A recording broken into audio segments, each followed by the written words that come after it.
20 at 5 p.m. Can I have a roll call, please? Councilor Romana Beta, Here. Councilor Renee Villarreal, Present. Councilor Carol Romero Worth, I'm here. Councilor Signe Lindell, Here. and Councilor Jamie Cassett Sanchez. Here. We have a quorum, Mr. Chair. Okay. All right. Thank you. The next item is approval of the agenda. We have one action item. Are there any changes to the agenda from staff? No changes, Mr. Chair. Anything from the committee? Can I have a motion? Move to approve. Second. Okay. Can I have a roll call, please? Councilor Romana Beta, Yes. Councilor Renee Villarreal, Yes. Councilor Carol Romero Worth, Yes. Councilor Signe Lindell, Yes. and Councilor Jamie Cassett Sanchez. Yes. Thank you. Okay, thank you. So item 4, our action item discussion is A, consideration of a resolution hosting community conversations and establishing a special city committee on cultures, histories, art, reconciliation, and truth. And what I would like to do, did everybody get a copy of the resolution that shows all of the amendments color-coded by Jesse Guillen? What I'd like to do is I would like to, it's up to the committee, but I think we should just start on page 1 and just go through the resolution and each amendment, go over the amendment, allow the proposer of the amendment to address the committee, and then the committee discuss the amendment and then just move through it that way, unless the committee has a better idea than that. So, Mr. Chair, do we have the other sponsors? I can't see from my computer of these other amendments. Are they in attendance?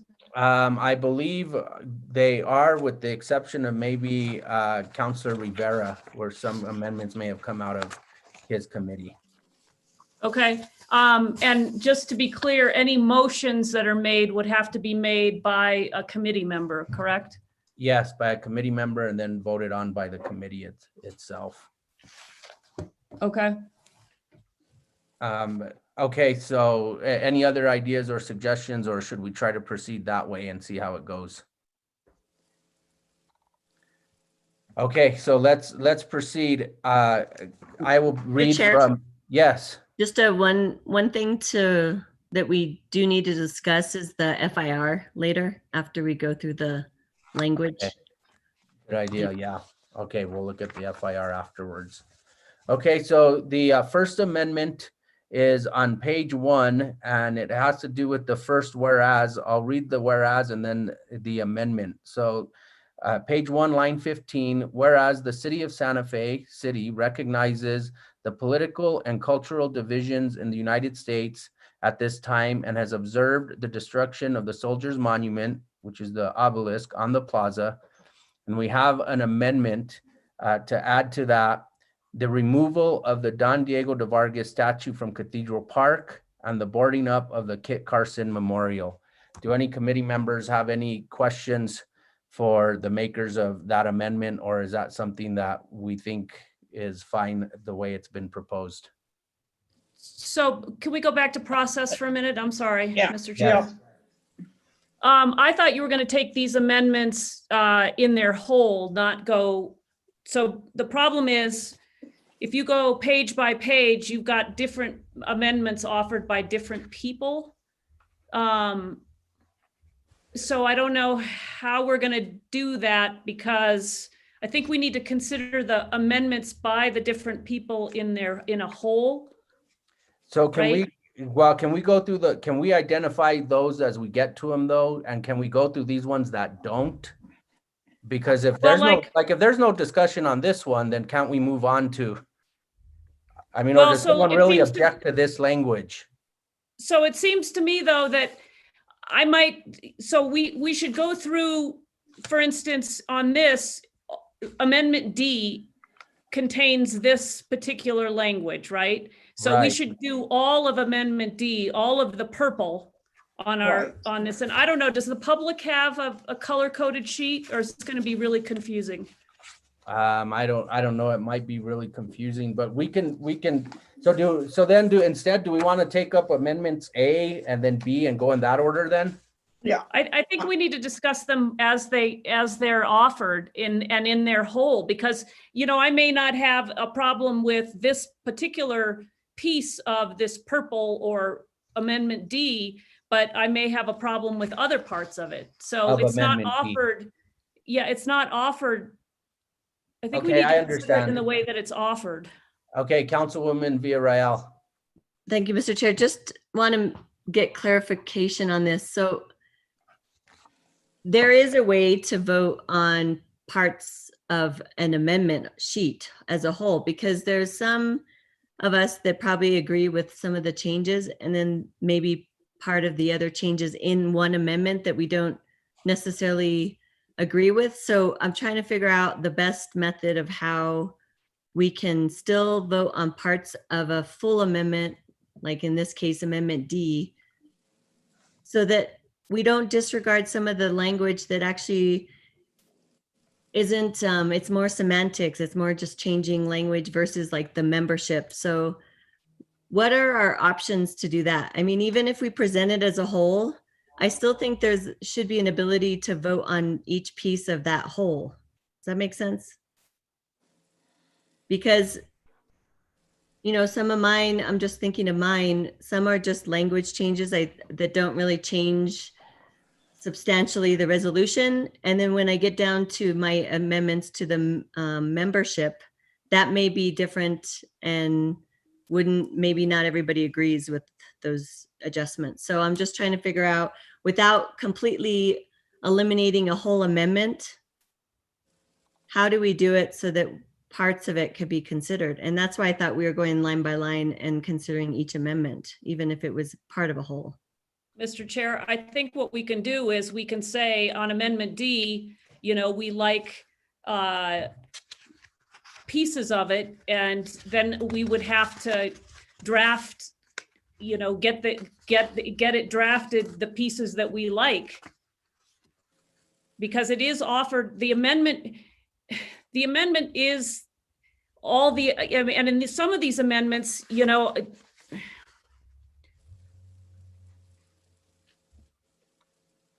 the amendment is the whole as it's offered. And so if there are things that we like to pick and choose, then we need to pick and choose and put them into another amendment down the road, because we're not going to do that tonight. So, I suppose we could have just a generic conversation and go through and say, all right, do we like that? Do we not like that? But you can't pull out items in the amendment. You got to draft a new amendment. Well, just for clarity purposes, some of us that thought maybe that would be easier to just do individual amendments, we were told we couldn't. But that's not true, Mr. Chair. Right. Well, let's see, Councilwoman Cassette Sanchez, what are your thoughts? You have your hand up too. I'm thinking in terms of understanding the amendments in context. I really do like the idea of going through line by line. And then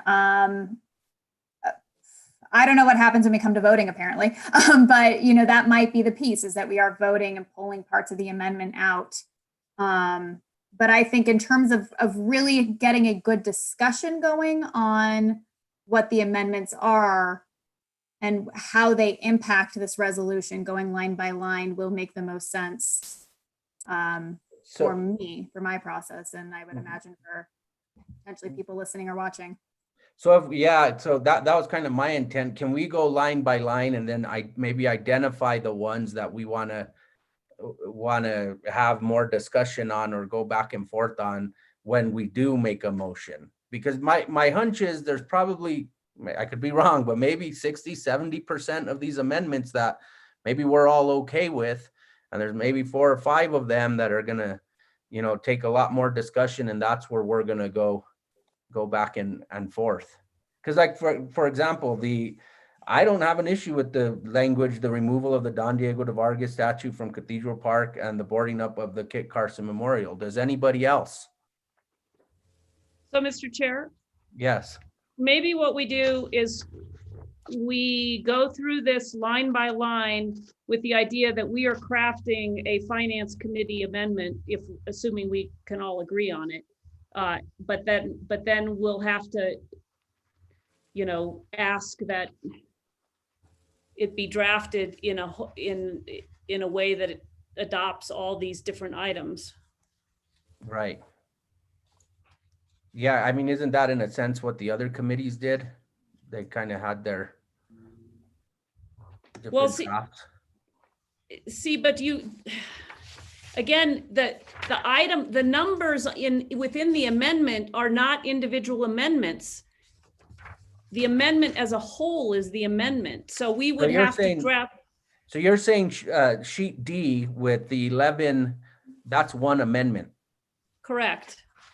as far as our process. And I get that we can like parts of it, Mhm. and then we can ask that the parts that we like be included in another amendment, so we.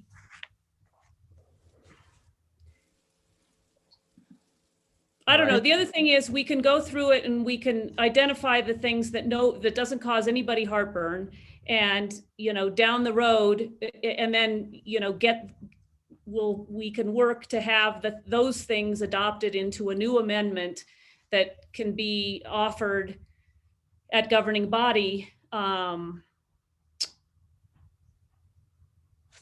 And then the things that do have, more, where we're not all in agreement, those can be offered on their own. Okay, let's try that.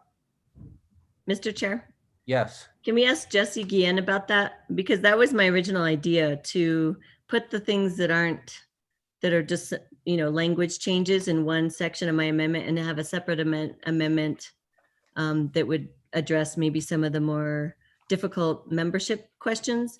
And I was told, no, they all have to be in one. So I was thinking it would be easier if we separated them out. And I was told that we couldn't. So Jesse, again, can you clarify that for us? Yes, thank you. Just to clarify that you can put them in separate amendments. That's fine. Just my point when we were discussing that was that I think it would be easier to have them in one, in just when you're looking at all of them, instead of having 5 different amendments from you and 3 from someone else, and you end up having 15 amendments. We already have 8, so my point was just that it would be less cluttered. In terms of selecting some amendments from a certain amendment sheet, I don't think there's anything that stops you from doing that. In light of how many amendments there are, it might make sense, as Councilor Romero-Worth said, to do essentially a finance committee substitute, which we've never really done that before, but we've also rarely had this many amendments to a particular bill. So if you can all agree on something, a substitute coming from this committee might be the best way. And if there are amendments from other councilors that are not included, they can include those they can have those included in the governing body agenda or a meeting on December 9th. Mr. Chair. yes. Councilwoman Romero. So the only issue with a substitute, and I did speak with the city attorney's office about this, is that if we offer a substitute, then we throw off all those other amendments because they are done to the bill as it stands now. So I think what we want to do is offer maybe if we want to offer a finance committee amendment, that's fine. But a substitute, because I also had wanted to offer a substitute that incorporated the things that aren't, that are essentially language changes that I don't think anybody has problems with. And I think we can combine all the language changes into one amendment and then leave some of the substantive things that there's more disagreement about to fly on their own and then be voted up and down as the council sees fit. But I Okay. don't think we can do a substitute because all these amendments are built to the bill as it's written. If you offer a substitute, you're going to change, you're not going to be able to say on page 4, line 5, because that may no longer be page 4, line 5, because integrating certain changes is going to change the paging and the line numbering. Okay, well, let's go through the resolution and identify the things that are just language that we think we're okay with, and then we'll identify the things that are conflicting or have conflicts, and then we'll decide how to deal with that. Because so the first amendment, which is the removal of the Don Diego de Vargas statue from Cathedral Park and the boarding of Kit Carson Memorial, I don't hear that there's any need for discussion on that. So the second would be on line 20, still on page 1, whereas the city understands there is an urgent call to action to discuss the city's cultural histories and current viewpoints to seek solutions for a future peace, justice, and there's an amendment to add the word healing and reconciliation. Is there any discussion on that? Okay. Next, whereas the city leadership recognizes the need to create a space, that would be an amendment, for community engagement to encourage people to speak, and then strike and to be heard, and then add and to listen. Is there any Mr. discussion Chair? on that? Yes. I do have a question about that. And again, I believe that this particular amendment was offered by Councilor Villarreal. So when you say to create a space, I think you mean that figuratively, but I think it could also be taken as though we mean it like a place. And so I only wonder about that and wonder if Councilor Villarreal wanted to help clarify that. Yeah, Councilwoman Villarreal. Thank you, Mr. Chair. It's really not creating a physical space like a building, but it's the need to create a space for community engagement. So like a container to be able to have community engagement, whether it's through Zoom at this point or hopefully in the future in person. It's not literal. So, but I do think we do need to create that kind of space for community engagement so that people are encouraged to speak and also be heard, but also to listen. That's why I added that language. Mr. Chair. Yes, Councilwoman Romero Worth.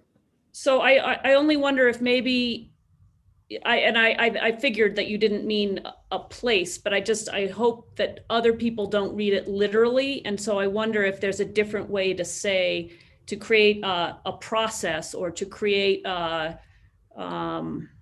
I don't know what other language Chase would help us so that we don't generate confusion. Because I understand what you're saying, but I think if you read it literally, you could think that we're going to have this conversation only in one place.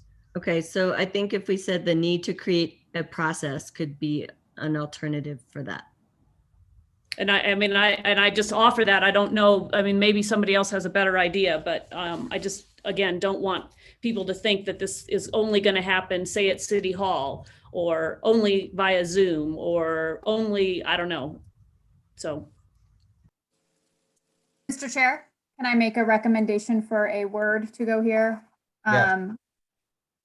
Create an opportunity. Does that fit more what you are getting at, Councilor Villarreal? You're muted.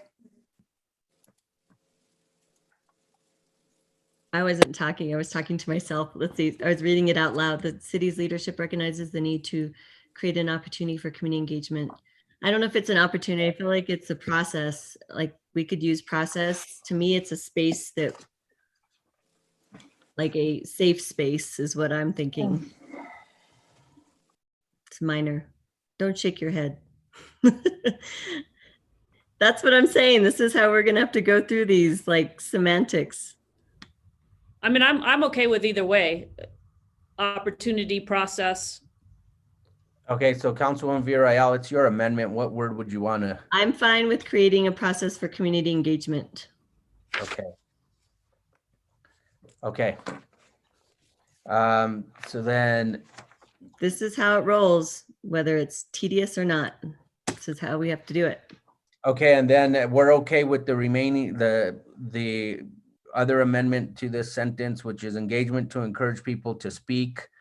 strike and, put comma, to be heard, comma, and to listen. No questions there. Okay. So then, now therefore be it resolved by the governing body of the city of Santa Fe that the city shall convene listening sessions for all members of the community facilitated by a professional, and we strike the word trained and add with mediator / dispute resolution training and experience in cultural competency. Mr. Chair. Yes. So I wondered about this. I wonder if it shouldn't say facilitated by a mediator with dispute resolution training and experience, and leave out professional, because I don't know what, I don't think professional works anymore. When it said professionally trained Mm-hmm. in cultural competency, you know, that meant a specific thing, but if you take out professional now and just use the language that's been added, because you do want a mediator, I think, and you want that mediator to, in particular, have dispute resolution training and experience in cultural competency. It's a particular type of mediator. Okay, so the new language would say facilitated by a mediator with dispute resolution training and experience. That's, I think, would be more accurate. Okay, is there any discussion regarding that? No. Okay. So then the next amendment would be starting on line 8, section 2, purpose. The purpose of the chart committee is to understand the complete and complex history of Santa Fe, and then adding in and its connection to the region, and then the role of monuments and other remembrances. So, any questions or comments regarding that amendment? I have a question. Yes. So when we say to the region, are you, and I think in some of the other items contained in your amendments, you are speaking to a particular region. Just maybe Councilor Villarreal could explain her thinking here, would be helpful. Thank you, Mr. Chair. I'm talking about the connection to the region of northern New Mexico, because we're not just this isolated island. We are connected with geographically and ethnically to the region. And I'm referring to northern New Mexico region. So we want to specify that. Okay, and that's that, Mr. Chair, that's kind of what I thought. And I guess the only thing I'm concerned about is if we and I understand that we're not an island, and we need to think of this, I think, broadly. I'm concerned that isolating to northern New Mexico may be too narrow, because Albuquerque shares our history in northern New Mexico as well. And I think in some of these amendments to focus on northern New Mexico, we cut out the possibility of having folks from the University of New Mexico who may bring skills to this conversation that we want to make sure we include. And so I just find it a little bit troublesome. In this instance, though, what is, who defines the region? Or how is the region defined? I mean, I think maybe well, what I wanted to say is that we're talking about a complete and complex history of Santa Fe. Well, it's not just Santa Fe. There's more to it. It's our area, and it doesn't have anything to do with not including people with expertise at UNM. We're talking about the geographic region. So I wanted to expand it beyond Santa Fe. So could we say and the state? Because the state, we all share this history. The whole state shares this history. That's fine. So it's connection to the is to understand the complete and complex history of Santa Fe and the surrounding state.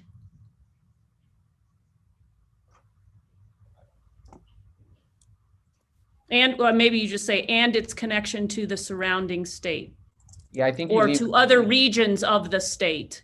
Yeah, that's it. okay, other regions of the state. And its connection to the surrounding regions of the state. That works for me. Okay, any other comments from the committee on this change to this amendment? No? Okay. So then the next amendment would be on line 18, but I'll pick it up from line 17. The greater Santa Fe community can join together for a culture of equality, equity, strike and, put common understanding, comma, and healing. Are there any concerns with adding and healing to this paragraph? Okay, no, so that's okay. B is an amendment that was offered by CR. Is that whose initials are CR? And then That's Councilor- Chris Rivera, Counselor Okay. Rivera. Okay, so that'd be Rivera, Garcia, and Vihel Koppler, and it is propose guidelines and make recommendations for monuments, remembrances, or works of art for the Santa Fe Plaza, beginning with the Soldiers Monument, the obelisk, within 6 months of the committee's first meeting. Questions from the Finance Committee on that? Councilwoman Cassette Sanchez.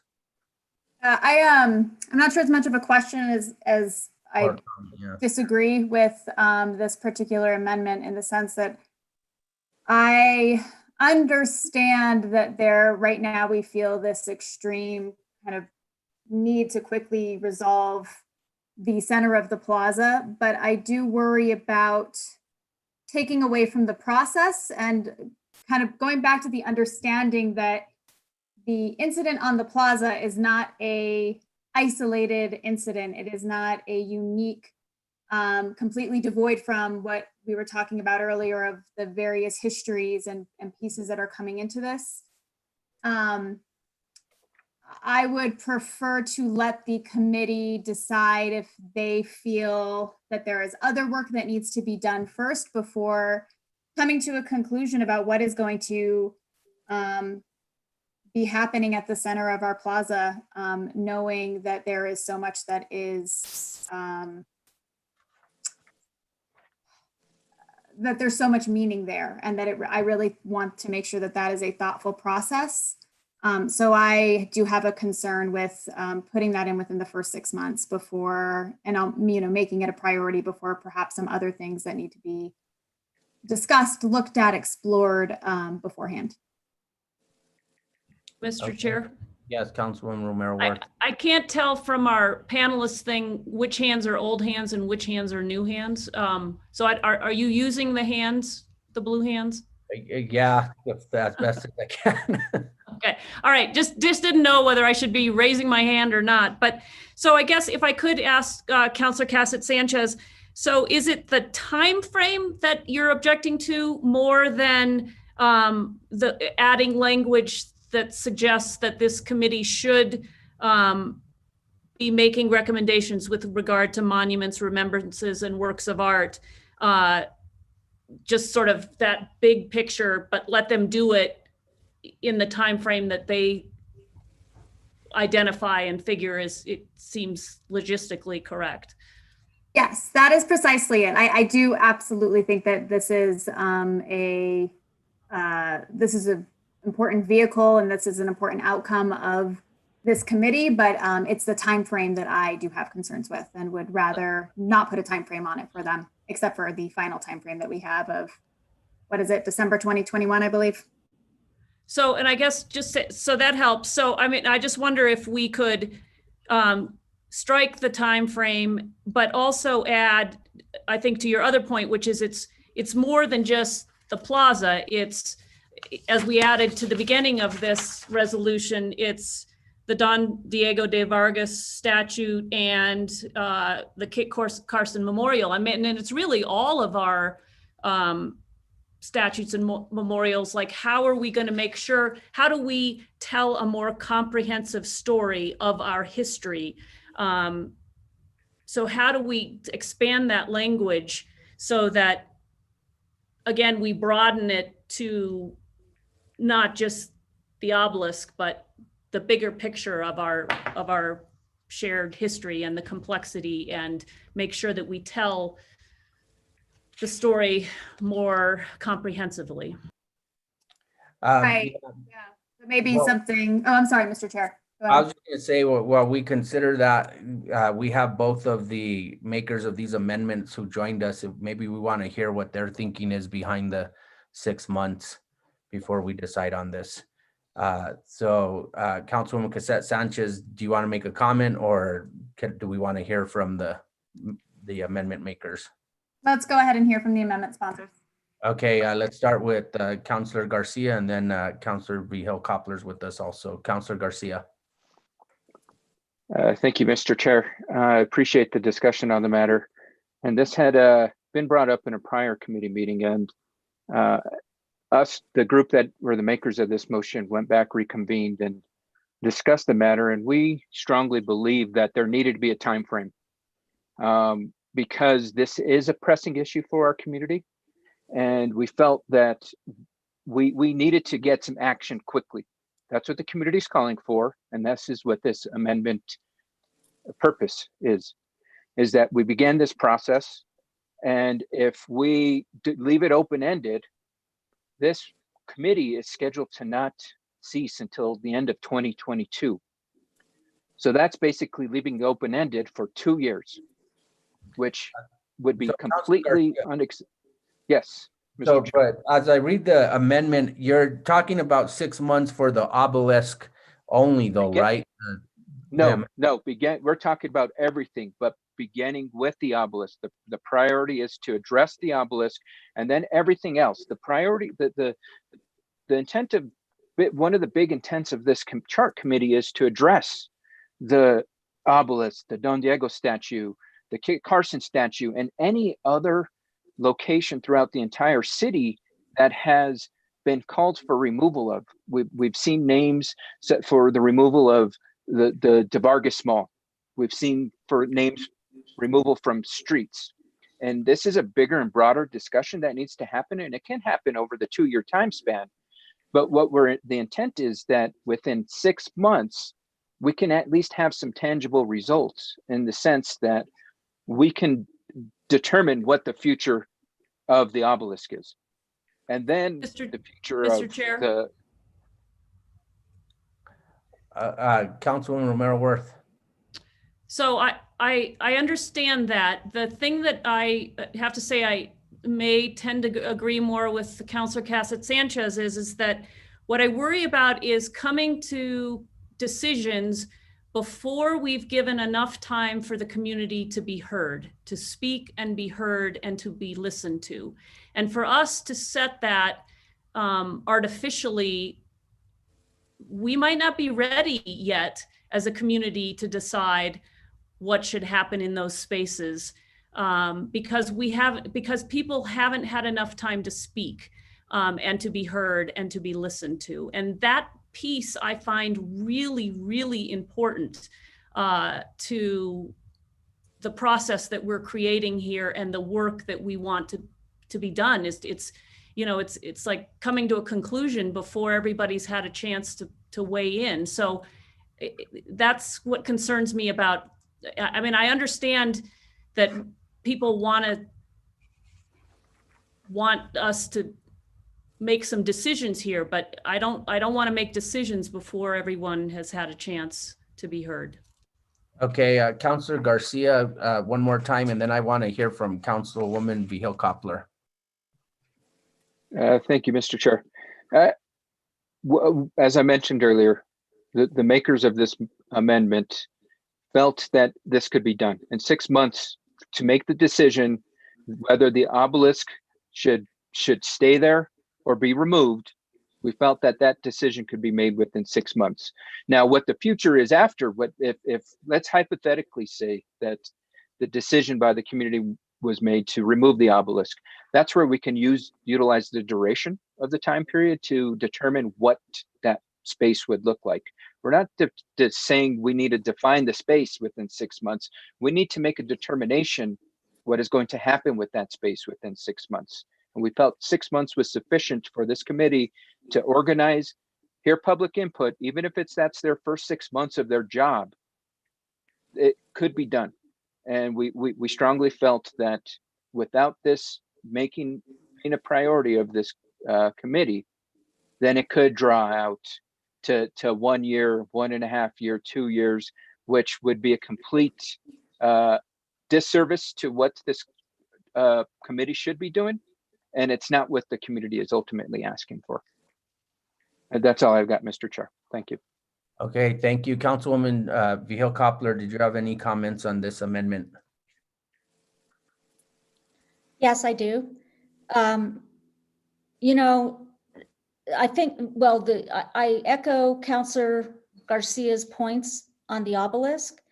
If that wasn't such a big deal, why was it tried to be taken down in the middle of the night? If that wasn't such a big deal, then why did people chain themselves to it? If that wasn't such a big deal, then why did they topple it over? And if it wasn't such a big deal, why are they arresting people? This is a big deal. And this is a big bone of contention for the community.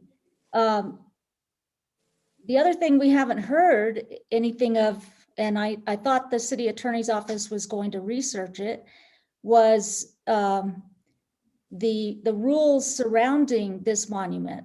You know, I don't know what the federal people have to say about, you know, what's happened here, but I do know it was important enough to count it as a landmark or whatever. I'm not sure if that's the right word, but there are rules against what happened to this.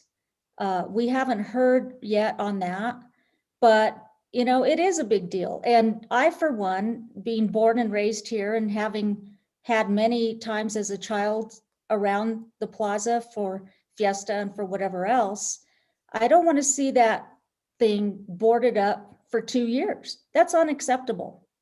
And human nature is the longer time you have, the longer time you take. The community is not getting crazy yet about the outskirts of Santa Fe and what's named De Vargas here and there and the other. And that is something that needs to we need to have a discussion about. But the big emphasis has been on the obelisk and on Don Diego de Vargas. So we need to take action. We need to take action on this, and it needs to be a priority. Otherwise, we wouldn't even be sitting here talking about this. That's the reality. People took action into their own hands, and now we're dealing with it.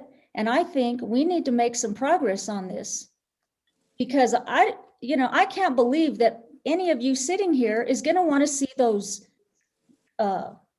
plywood boards around this obelisk for 2 years. And like anything else in resolutions or anything that we do, if that's not enough time, they will let us know, and we can do an amendment to this. It's not the end of the world, but I think we need to prioritize the obelisk. It's important, and it's important to people on all sides of this issue. And, I think we ought to give direction through this resolution that this is something that we want to have addressed. And, if y'all don't think it's that important that we can wait 2 years, then there's really something wrong with this resolution and the whole intent of it, because it's not really getting at the issue. And Mr. Chair, I'm sorry, nobody implied that this was not important. It was more the idea that because it's important, we need to take the time. Okay, let's go ahead. Okay. All right, go ahead, and Councilwoman Vihel Coppler. Well, and I'm sorry to have, offended you, Counselor Cassett Sanchez. That wasn't my intent. But what my points are is I just want to get across that this is important to a whole lot of people. And so it's not the end of the world to put 6 months here. It shows what this group, at least the amendment makers, feel is important to address first. And then if it's not enough time, then we can deal with that. But 6 months is a long time. And there's so much to discuss in this whole resolution. Not to say any of it isn't important, it's all important. But if I think we need to establish some kind of sense of urgency into what we think maybe should happen first. And this is one way to do it. And so those are my comments on this. Thank you, Mr. Chair. Okay, thank you. Okay, let's go back to the committee. Any other thoughts or suggestions regarding this proposed amendment? Are we just talking among the committee now? Yes, So, Mr. Chair, yes, Councilwoman Romero Worth. I would just echo that this is a big deal, and I don't think anybody's suggesting otherwise. And to Councilor Cassett Sanchez's point, because it's a big deal, we want to make sure we take the time to have everybody be heard. And I don't think anybody, I'd like this to be resolved as quickly as possible. I don't relish looking at the construction of the barrier around that for 2 years either. And I don't think anybody who sits on this committee will want that. But I do think we need to let the community be heard.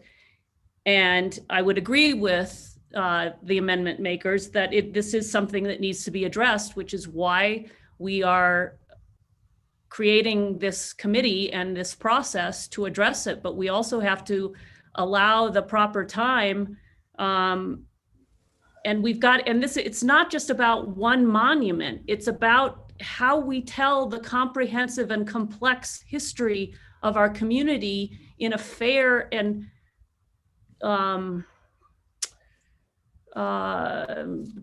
in a fair way that gives everybody's stories part of the narrative. Thank you, Mr. Chair.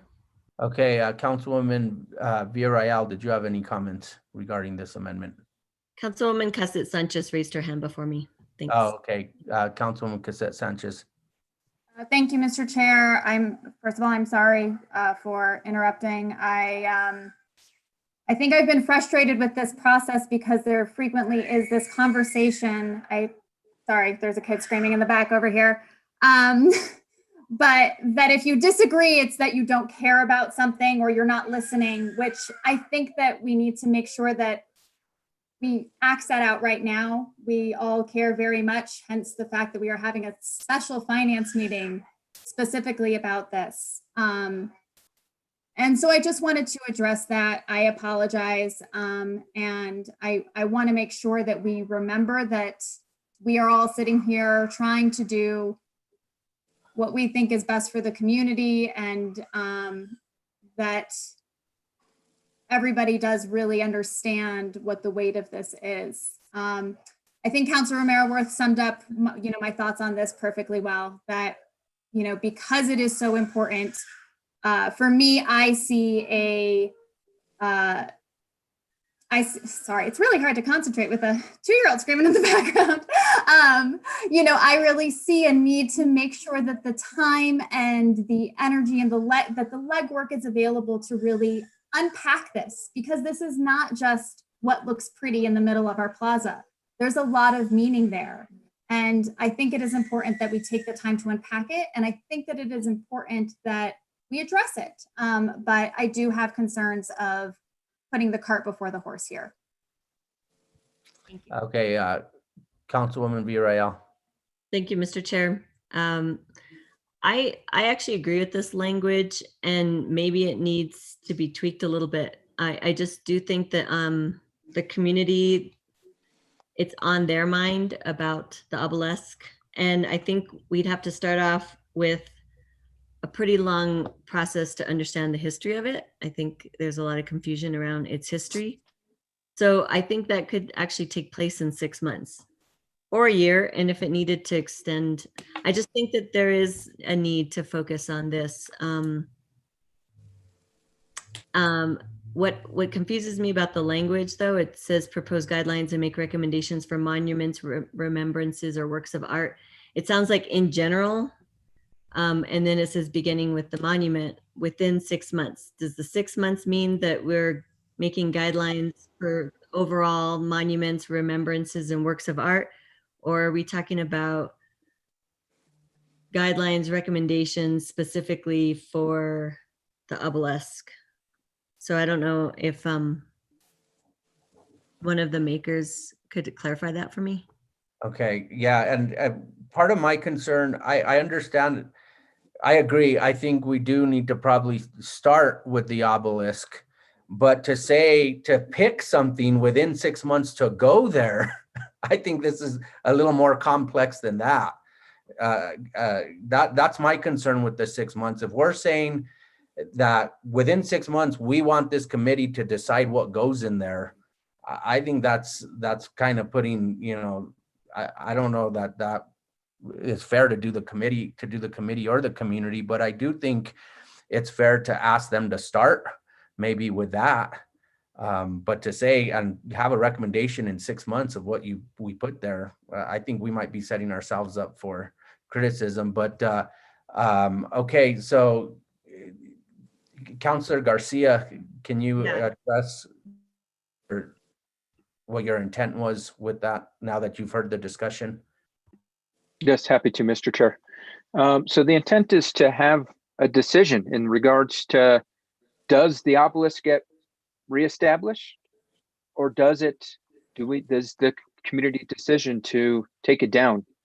The guidance is not to determine what the space looks like. The guidance is going to be the recommendation is we remove it or we put it back up. And that's what we're asking for within 6 months. So maybe we can clear that up and make it a little more less ambiguous, so to speak. But the intent is not to determine what the future of the location is going to look like. It's more so addressing what the future of the obelisk is going to be. Should it go or should it stay? Same thing with the Vargas statue. Should it get put back in Cathedral Park, or does it get removed permanently? And then if it does, that's for the committee to determine what the future holds. I think that's why potentially this is a 2-year committee, because those discussions and planning are going to take a long time. But we felt 6 months was sufficient for the community to be engaged, all stakeholders be convened, and 6 months is plenty of time. I'm hearing that from my colleagues that's not enough time. It is. If we focus and we have pinpointed conversations for 6 months, we can have sufficient information to have that committee make that determination. Okay. Whether the obelisk should be removed or should we go, and that's it. We're not determining what else happens. But the amendment doesn't say that. Right. So we can only act on what it says in front of us. So I think there's more work that needs to be done on this before it gets to council. Thank you, Mr. Chair. I appreciate the guidance. Okay, Councilwoman Lindell. Do I still have the floor? I'm sorry, Councilwoman Villarreal, go ahead. Yeah, the urgency needs to be stated in a way, but the way it's worded now makes it sound like we'll have guidelines and recommendations for all monuments, remembrances, and works of art for the plaza. And so I think if there was a way to massage that, that would be helpful for me. Thank you. Okay, Councilwoman Lindell and then Councilwoman Romero Worth. Thank you, Chair. I think what Councilor Garcia just said, that's possibly something that would make sense to me, but what's on page 2, line 19 through 21 does not say that. So I think that I wouldn't support this the way that it sits, but it could be, it just doesn't say what Councilor Garcia just said. So maybe the people that propose this amendment would like to work on this and bring it back. But for now, this certainly doesn't work for me. Thank you, Chair. Councilwoman Romero Worth. Thank you, Mr. Chair. So as the amendment makers think about how to work on this, I just would offer that realizing we are in a pandemic, and I think it is slowing many things down, and it will slow the work down that needs to be done by this committee. It'll slow down our ability to hear from the community. And so, while we may want to make this something that is top of their to-do list, I don't know that setting an artificial time frame is what we want to do. And in addition, I'm not sure that we can decide should it stay or should it go without knowing what's going to be in its place. And we may want, 4 things, again, to tell that comprehensive story. And so there's one thing in the middle of the plaza, and there's 2 other things in other places that help, and there's some tie-in so that people can understand comprehensively our complicated history. And so I don't think you can make that decision in isolation. Thank you. Okay, so it looks like there's going to possibly be more work done on this. So that would then take us to E on page 3, which was proposed to be struck and replaced with B. So we'll just see what comes when the final language reaches the governing body, I guess. So that brings us to H on page 3, articulate ways in which the people of the city of Santa Fe, past and present, can find common ground about shared histories, and most importantly, look forward to a more, and then strike humane and it'll read to a more compassionate community with full participation by and from all, and then add with a better understanding about the cultural legacies of our community. Councilwoman Villarreal, this is another one of your amendments, I believe. Yes, it's just language changes to word it better. I just didn't think the way it was worded initially made sense. Okay, any comments or questions from the committee on this amendment? Councilwoman Romero Worth. So I wonder if it could say something like, with a better understanding of the complexity of our cultural legacies.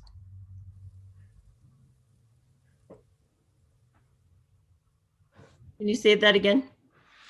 Yeah, I want to get rid of about. Okay. With a better understanding of the complexity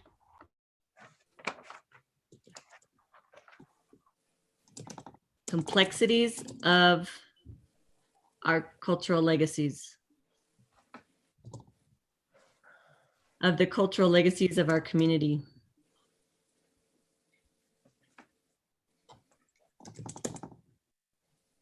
With a better understanding of the complexities of the cultural legacies of our community. You're muted, Councilwoman Romero Worth.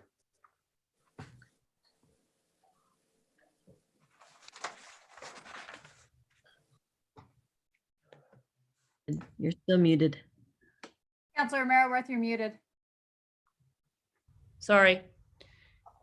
I think we know we're talking about our community, so I think you could strike that. So community, so let's take it from the top. Articulate ways in which the people of the city of Santa Fe, past and present, can find common ground about shared history, and most importantly, look forward to a more compassionate community with full participation by and from all, with a better understanding of the complexity of our cultural legacies.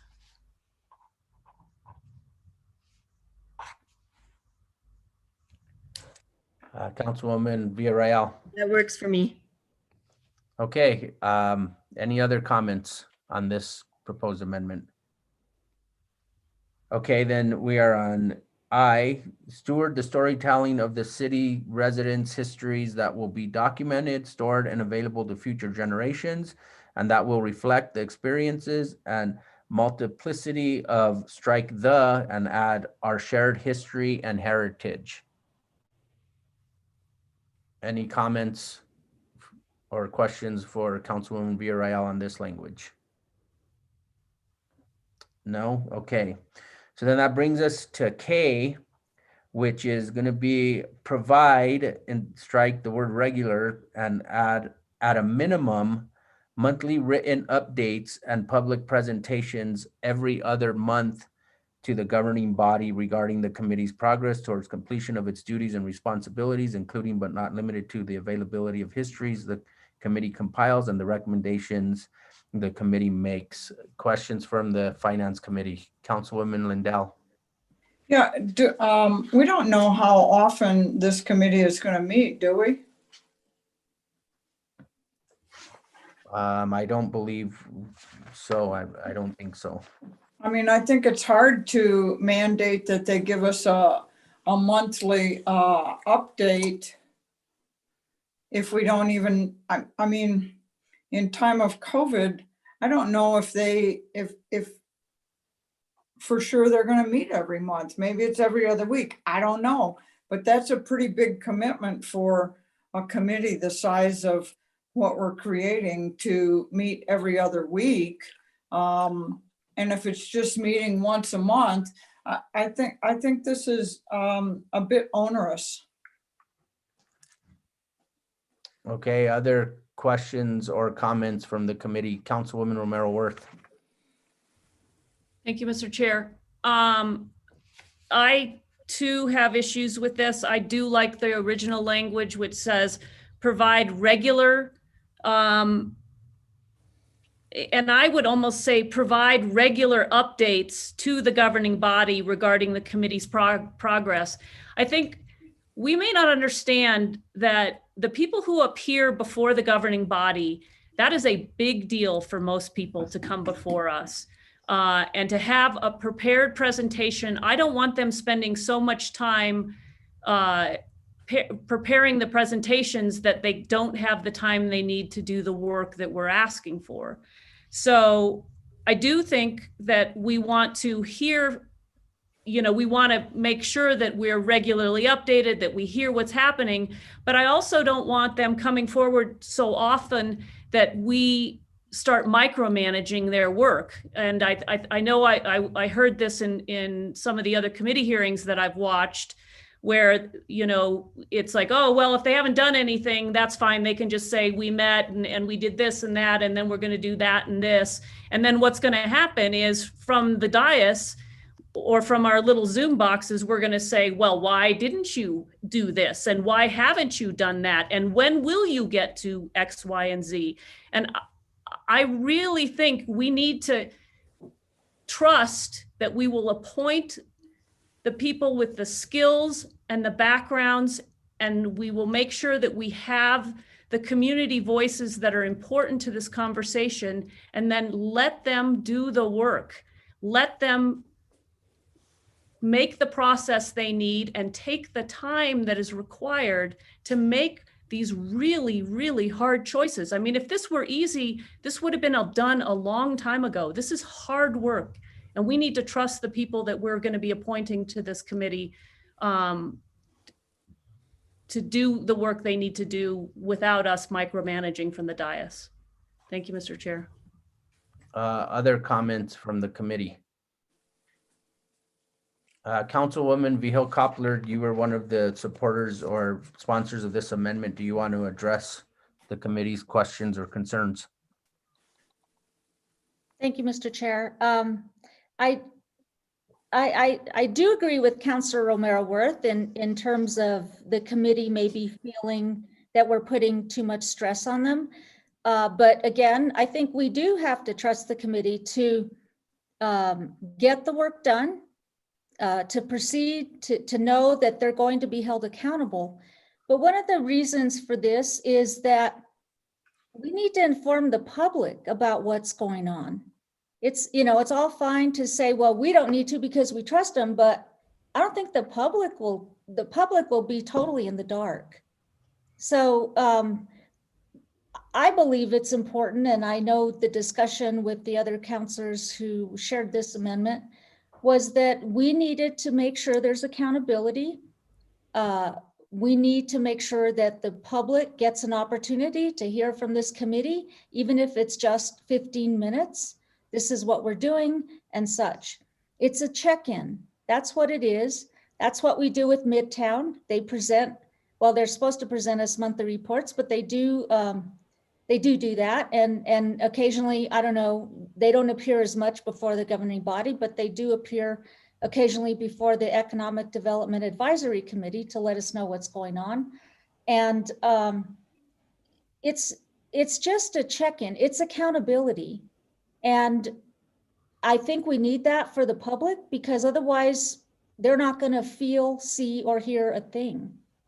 And, they can sign on to PrimeGov and see if there's any written reports, but it's very hard for them to do that. It's easier for them in this COVID pandemic time to get on YouTube and see what the presentation is going to say. So there's another reason for this. It's not to give them more work or anything, but it is accountability. And I think that's what the public expects of us. Many of the amendments you'll see tonight are for that reason. We got painted with the same brush for neglect in not addressing this issue when it should have been addressed back in the day. And now I think we need to step it up a bit. So those are my comments. Thank you, Mr. Chair. Councilor Garcia. Thank you, Mr. Chair. I think Councilor Vihel-Coppler said it great in the sense that this is done for the purpose of transparency. Not everybody's going to have the opportunity to follow, and I hope that these meetings will be transparent in the fact that they will be either recorded and published or live streamed, such as this meeting. But for those that don't have that opportunity, they can chime in every other month for a city council meeting and get an update. And we want to ensure that everybody in the community knows what's going on, what's taking place, what happened in the past, and what's potentially on the future agenda for this committee. It's a check-in. It allows the community to understand quickly what's happening. And so that's the intent behind this. And it's not to micromanage. That's not our job. Our job is to ensure that the work is being done, and we're communicating that to the public. Thank you, Mr. Chair. Okay, comments from the Finance Committee. Councilwoman Cassette Sanchez, you have your hand up. Thank you very much, Mr. Chair. Yeah, I had similar concerns as Councilor Romero-Worth expressed when we saw this amendment in quality of life, I believe. And as the meetings will be public and I believe streamed on YouTube, so there will be individual or opportunities for individuals to go back, see what was happening if they weren't able to watch them live. One thing that I'm not sure, my session just expired, so sorry, PrimeGov strikes again. But that there will be opportunity through this committee for public engagement and for public comment. And so I think in terms of the public, that there will be ample opportunity, and really it's looking at what is the appropriate timing for how frequently they're coming back to us. And I want to make sure that when they do have to make the energy to come and present to us, that there is items to report. If we are going to be taking up that time of theirs, that there are items to report, and also that there is, a substantial amount for us to discuss. So I still think that this is too frequent. Monthly written, the way that we get with Midtown, I'd actually be completely fine with. That could simply even be just minutes from the meetings that are sent over to us if they're meeting monthly. But I do think that Councilor Lindell makes a very valid point that it's hard to tell how frequently they should be reporting back to us if we don't know how frequently they're meeting. So again, how are we, putting the cart before the horse? But there's been some decisions made before other decisions that rely on those decisions come from. So I'm still not happy with the way that this amendment is written. I do think that it's something I want to continue to look at. I think those monthly reports are important.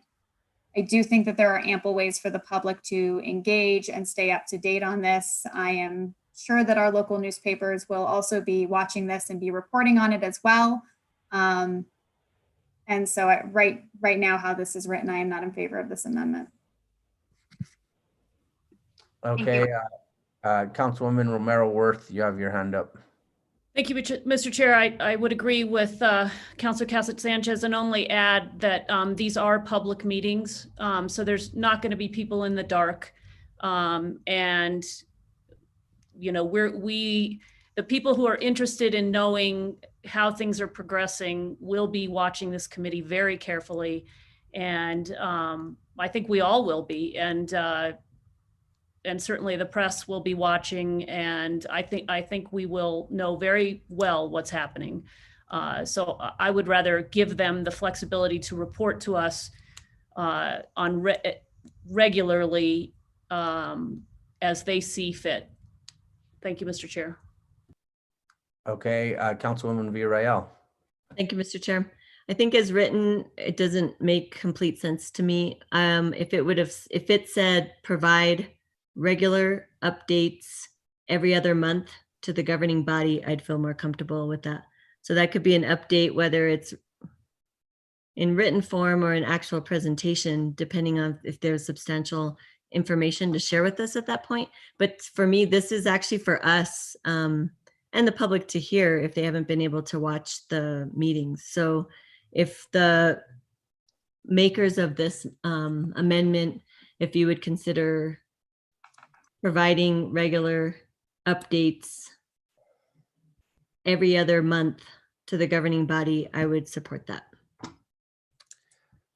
Okay, and I think that there should be some kind of at some point, maybe it's not every other month, but there should be a public presentation. But maybe every other month is too many, and then but what I don't want to see happen is that the committee starts going and then it just kind of disappears like all these other committees, and we don't hear from them again. Or so maybe there is some more language that can be worked out between now and when this gets to the governing body, so that there is because a public presentation every other month may be a little too much to put on the committee, but I think there should be public presentations. Councilwoman Vihel Koppler, and then I want to move on to the next amendment. Mr. Chair, I just want to remind that I don't believe, I mean, if any of these amendments don't pass, then we're looking at 2 years where we've only gotten monthly written updates. The council doesn't get to provide input on the direction at all, or questions, or things that our constituents may bring to our attention, or just as an elected leader, our own input. We don't get that. We just get something in writing. And in 2 years comes, what if we don't like it, so to speak? We are in charge. And the public has certainly let us know that. In fact, as I said earlier, we're painted with the same brush. And so we need to have opportunities, not just watching YouTube or watching a meeting, if, one of their meetings. We need to have a dialogue, because we can't get to 2 years down the road and find that it's not something we can live with. And so there needs to be dialogue with us as well. We can't just disassociate ourselves. And if we don't make changes or something that like this amendment suggests, we have no say-so, and we're just totally taking ourselves out of this. And that's not right. And that's not what the public expects of us. And they've told us that. Thank you. Okay, so we are on page 4 now, section 4, membership officers terms. An amendment proposed by Councilor Garcia, A, chart Committee membership nomination review panel. A committee membership nomination review panel is established and shall consist of 5 members who are representative of the ethnic and gender demographics of the city of Santa Fe and the surrounding Pueblo communities. The governing body, concerned community groups, and the public at large shall nominate candidates for the CMNRP. Nominations shall be submitted to the city clerk within 2 weeks of the adoption of this resolution. The mayor shall make appointments to the CMNRP no later than 1 week from the close of nominations. Chart committee membership nominations will be reviewed and evaluated by the CMNRP using the criteria described in section 4B1-11. The review panel will use section 4B111 as their principal guidance available to them in the same way that it is the principal guidance for the committee applicants. The CMNRP shall submit a final list of chart membership recommendations to the mayor no later than 3 weeks from the close of chart membership nominations. Okay, members from the Finance Committee. Did you want, Questions or Explanation? comments from the committee? Yes. Councilwoman Villarreal. well, I support this option. I just think I already had expressed my concern about having just the chairs make the selection, review, and recommendations. I think this, it is going to take some more time. This review panel will then have to come together and review all of the applications. And applications, I mean letters of interest.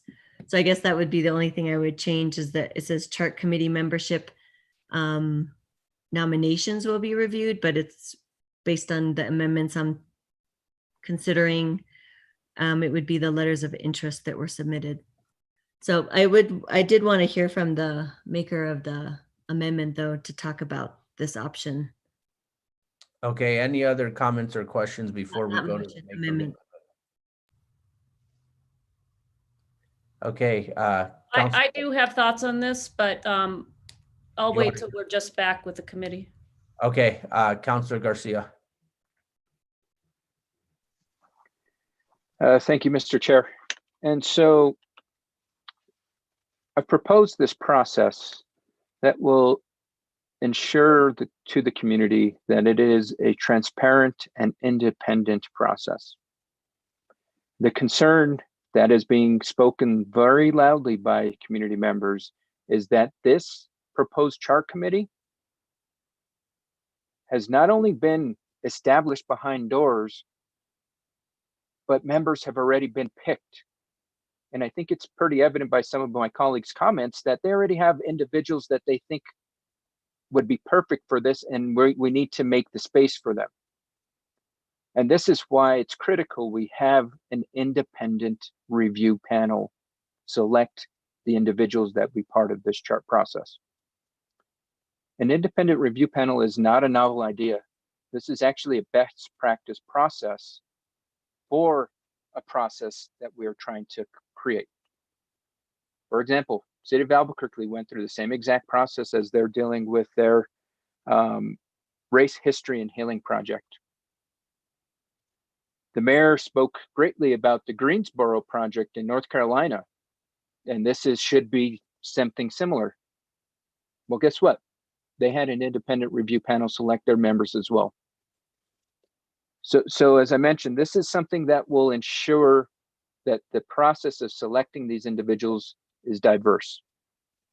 It will represent the mindset and culture and history of a diverse group of our demographics. I think, Mr. Chair, in the amendment you read, it didn't have the updates that were made. So there are updates in regards to the makeup of the committee. The committee would be made up of 5 members. One would come from, and let me pull it up. I'll read to you the way the amendment reads.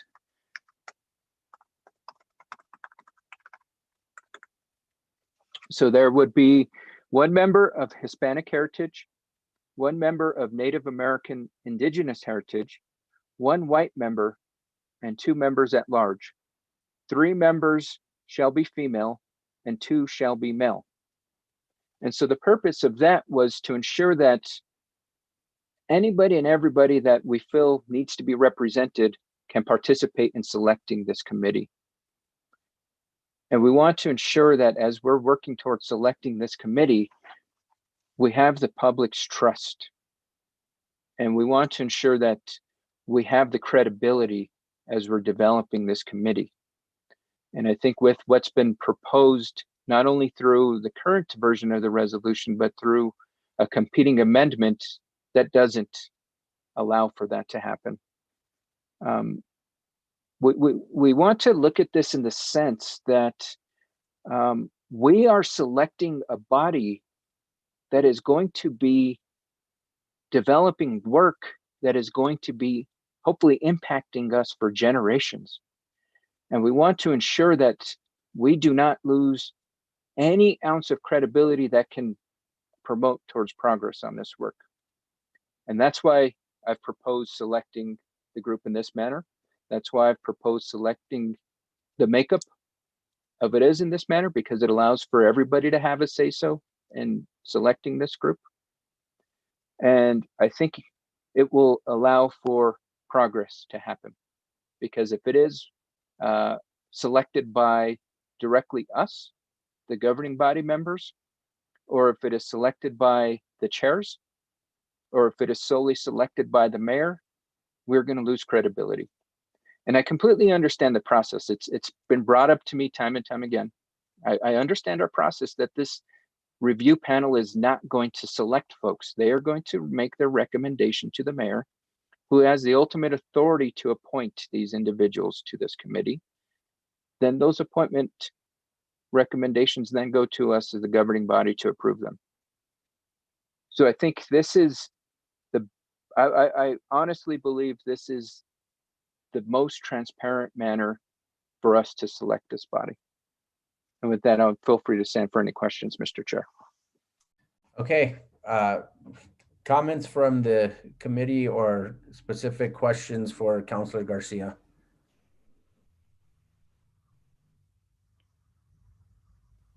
Comments from the committee now. Thank you, Mr. Chair. I don't,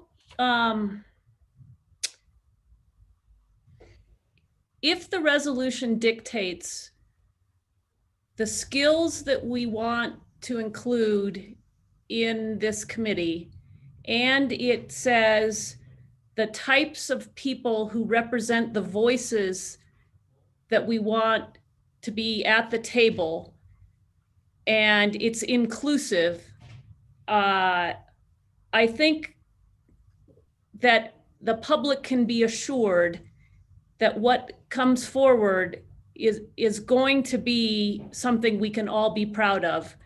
And it won't be behind closed doors, and it's not been already picked, and it will be transparent, because we've said we want particular people with particular backgrounds and particular skills. And those are the people that are going to be slotted from those who are interested in serving on what is a very difficult assignment. So I still am troubled by having a committee select a committee. Thank you, Mr. Chair. Councilwoman Cassette Sanchez. Thank you very much, Mr. Chair. So correct me if I'm wrong, are the applications, if somebody applies for this, that will be public, that'll be a public document, correct? Their letter of interest then becomes a public document? Yes, I believe so. Okay, thank you. I wanted to just confirm that. You know, I also am struggling with this one. I guess one of my questions is that if it's to remove the perception that there are strings being pulled from City Hall, but the selection committee is established by City Hall. I think that the logic there is losing me, and perhaps it's also, you know, the feeling as Councilor Romero-Worth expressed, that, you know, we're really laying this out.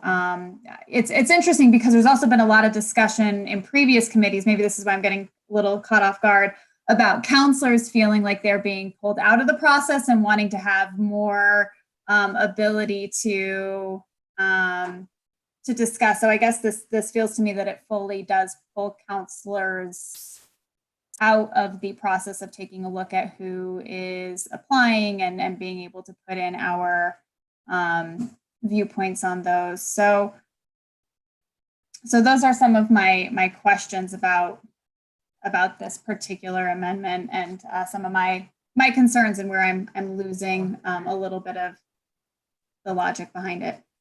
Thank you. Councilwoman Lindell. Thank you, Chair.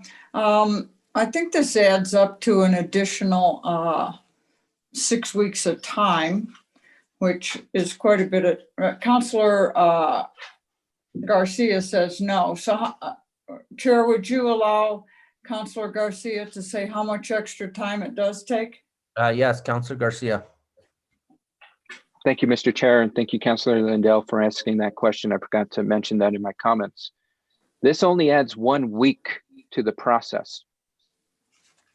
So for us to say that adding an additional week would slow down the process when it would greatly add value to the process. And it is actually a process that, like I said, is a best practice throughout these type of commissions and committees throughout the entire country, if not the world. It's worth it to us. Councilor, I'm sorry, but I'm not seeing how this is just 1 week adding in this committee. I'm just adding up the weeks in the amendment and it adds up to 6 weeks. So I can clarify you, Councilor. All I want to know about is the time frame, please. Should this be accepted by the governing body, this would take the entire process from the passage if this resolution is passed, there's going to be 2 timetables, 2 time clocks that immediately start. The clock to begin recruiting members for this review panel and the time frame to begin recruiting members for the committee. There's going to be a certain point of time where clock 1 stops, where the mayor then will have to select these individuals from those applicants. Clock 2 is still running. Once the mayor approves those applicants for the review panel, then what happens is then the clock 2 for the committee members stops. They begin to review the process. So the way it currently reads is when the process stops, when the committee membership panel process begins, initially, what's currently written is that the mayor has 4 weeks to review and appoint. That is now being taken to 3 weeks for this committee to review and make their recommendations to the mayor, and the mayor has 1 week to take those recommendations under consideration. As we know, the mayor has to make the ultimate appointments. So he can take that review panel's considerations and say, I like them all, I'm going to appoint them all. Or he can say, thanks, but no thanks, but I've got my own ideas. So with this, it would. I appreciate that.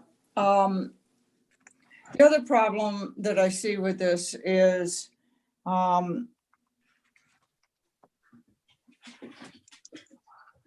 in this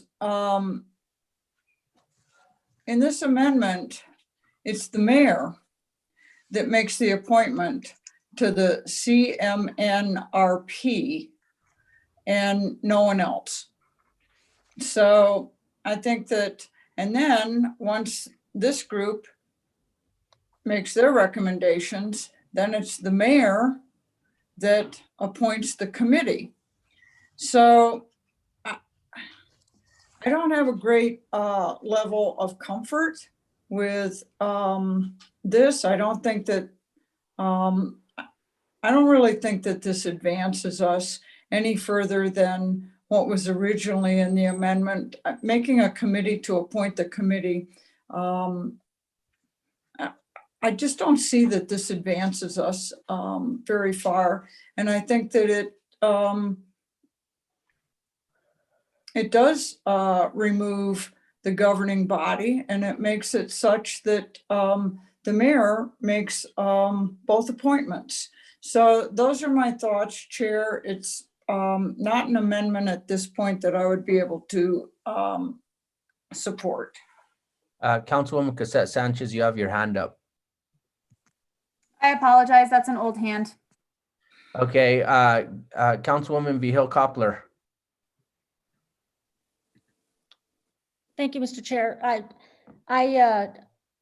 like the purpose behind this amendment. I think what it does, and I like to say that to Councilor Lindell, I do think it advances us because it gives more credibility to the process. And it may not advance us in time. Maybe we lose a week, as Councilor Garcia mentioned, but it advances the credibility of the committee and the appointment process itself. For example, Disagree. you know, the thing about, yeah, I know you disagree, but I'll keep talking. The thing it does is, if you look at the counterpart, the language now, the mayor appoints the 3 people to make the decision with him. So that's not much, that doesn't add a lot of credibility. Number one, it leaves 5 counselors out of the process completely. And that I don't like, because, you know, what about those strings? I'm not so sure about that. And so with this independent review, they have the list of particular backgrounds and the number of people. That serves as a guidebook in determining qualifications. And they come up with it. Sure, they send it to the mayor, but at least the review and the names has been done by an independent panel, as opposed to, and then all of us essentially are out of the picture. But to pick and choose 3 people on the governing body to do this as well, we already have emails, we already have public comment about that, and it doesn't bode well for credibility. And I think this gives credibility, this amendment and seeing it in action would give credibility to not just the process, but to all of us and to the mayor, because we wouldn't have a heavy hand, or at least 3 of us wouldn't have a heavy hand. So I think we ought to give it a chance. And I do like the idea that I can't remember if it was Greensboro or did you say Albuquerque? I don't know which one, Councilor Garcia, that did use an independent body. I think that's the way to go. So those are my comments. Thank you, Mr. Chair. Okay, Councilwoman Villarreal, did you want to comment before we try to move on? No, I think, as I said before, I do think this is a method that helps to make for a less political process for selection. And it may even remove political pressure from the committee chairs in making decisions, because this is such an emotional issue anyway. So that's why I feel like this independent review panel could help, and it worked for Albuquerque. Nothing's perfect. I mean, no matter what, we won't make everybody happy. I just think that to be able to have a body separate and have a perspective of who they think should serve on this committee makes sense to me. Mayor. Thank you, Mr. Chair. I don't want to intervene on the pros and cons. I did, since Councilor Garcia mentioned that I had spoken about the Greensboro Commission. I wanted to clarify how the Greensboro Commission actually worked. And I didn't actually speak about it particularly favorably. I just reported that there were a lot of different truth and reconciliation experiences around the country. What's interesting about the Greensboro experience is that it wasn't done by the city government at all. It was privately financed by a group of residents of Greensboro who raised the money privately and who independently and in private with no transparency selected the members, the 7 members to serve on that commission. And when the process was brought to the Greensboro City Council, it voted 6-3 to oppose the process. And I don't make that point to say that they did it wrong and we're going to do it right, or there is a right or a wrong way, only that these are very, very complicated selection issues, and there are always pros and cons on many different sides. There is, as has been said, no perfect way to do this. And people should be looking for the most advantageous process that will garner the best people to serve on the committee who will do the best job.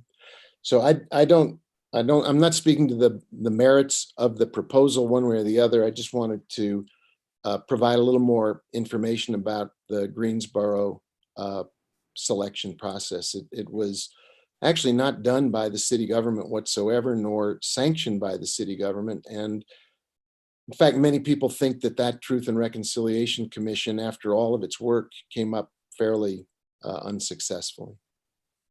Just a fact, a series of facts to put into the conversation without debating merits whatsoever.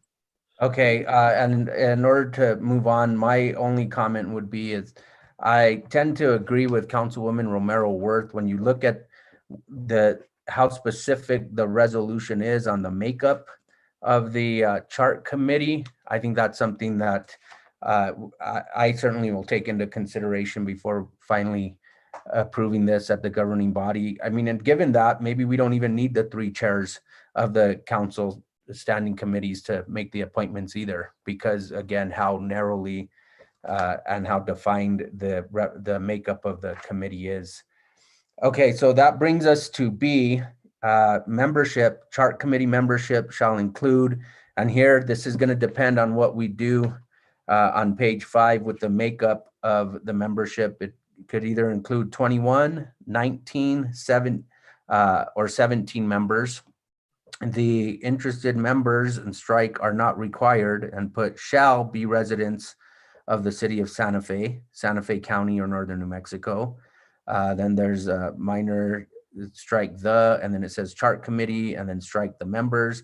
And it says interested persons shall, and then strike, be nominated by governing body members, concerned community groups, and the public at large. Just says the amendment would say interested persons shall submit letters of interest about why they would like to serve, and then strike nominations and replace with letters of interest shall be submitted to the city clerk within strike 2 and add 3 weeks of the adoption of this resolution. And then the 3 chairs of the city council standing committees and the mayor shall review and evaluate the nominations. The mayor, with input from the city council, that's been added as an amendment, shall recommend a final list of nominees to the governing body for approval no later than a month from the close of, and strike nomination, and replace with acceptance of letters of interest.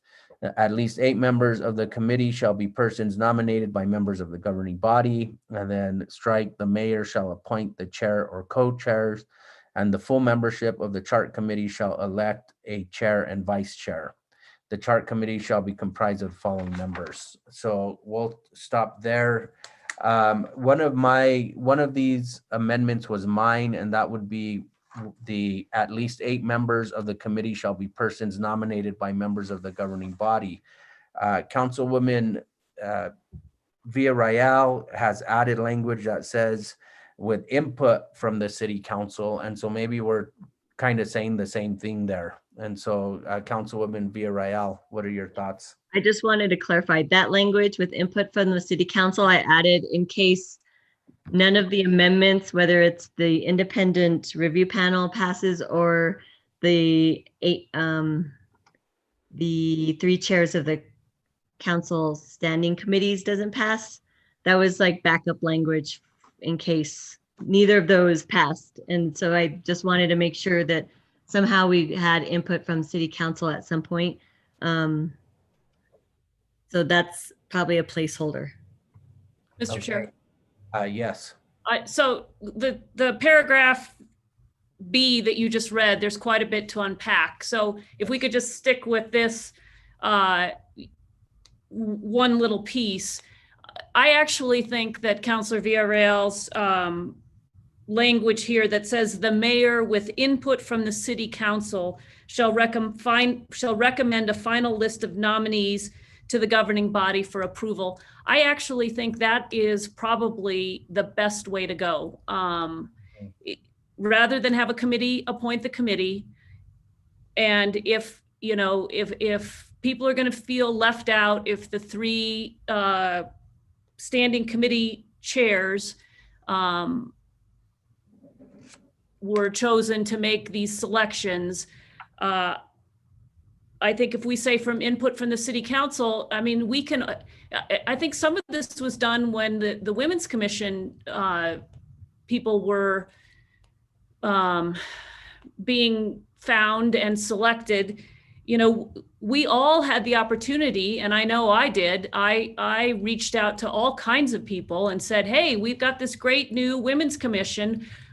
Do you know of anybody who would be interested in serving? Are you interested in serving? If you are, here's, what you need to do. Here's the letter you have to submit. Here's all the things that you have to do. And I think, honestly, we should all probably be reaching out to people we know in the community and asking them if of their interest, and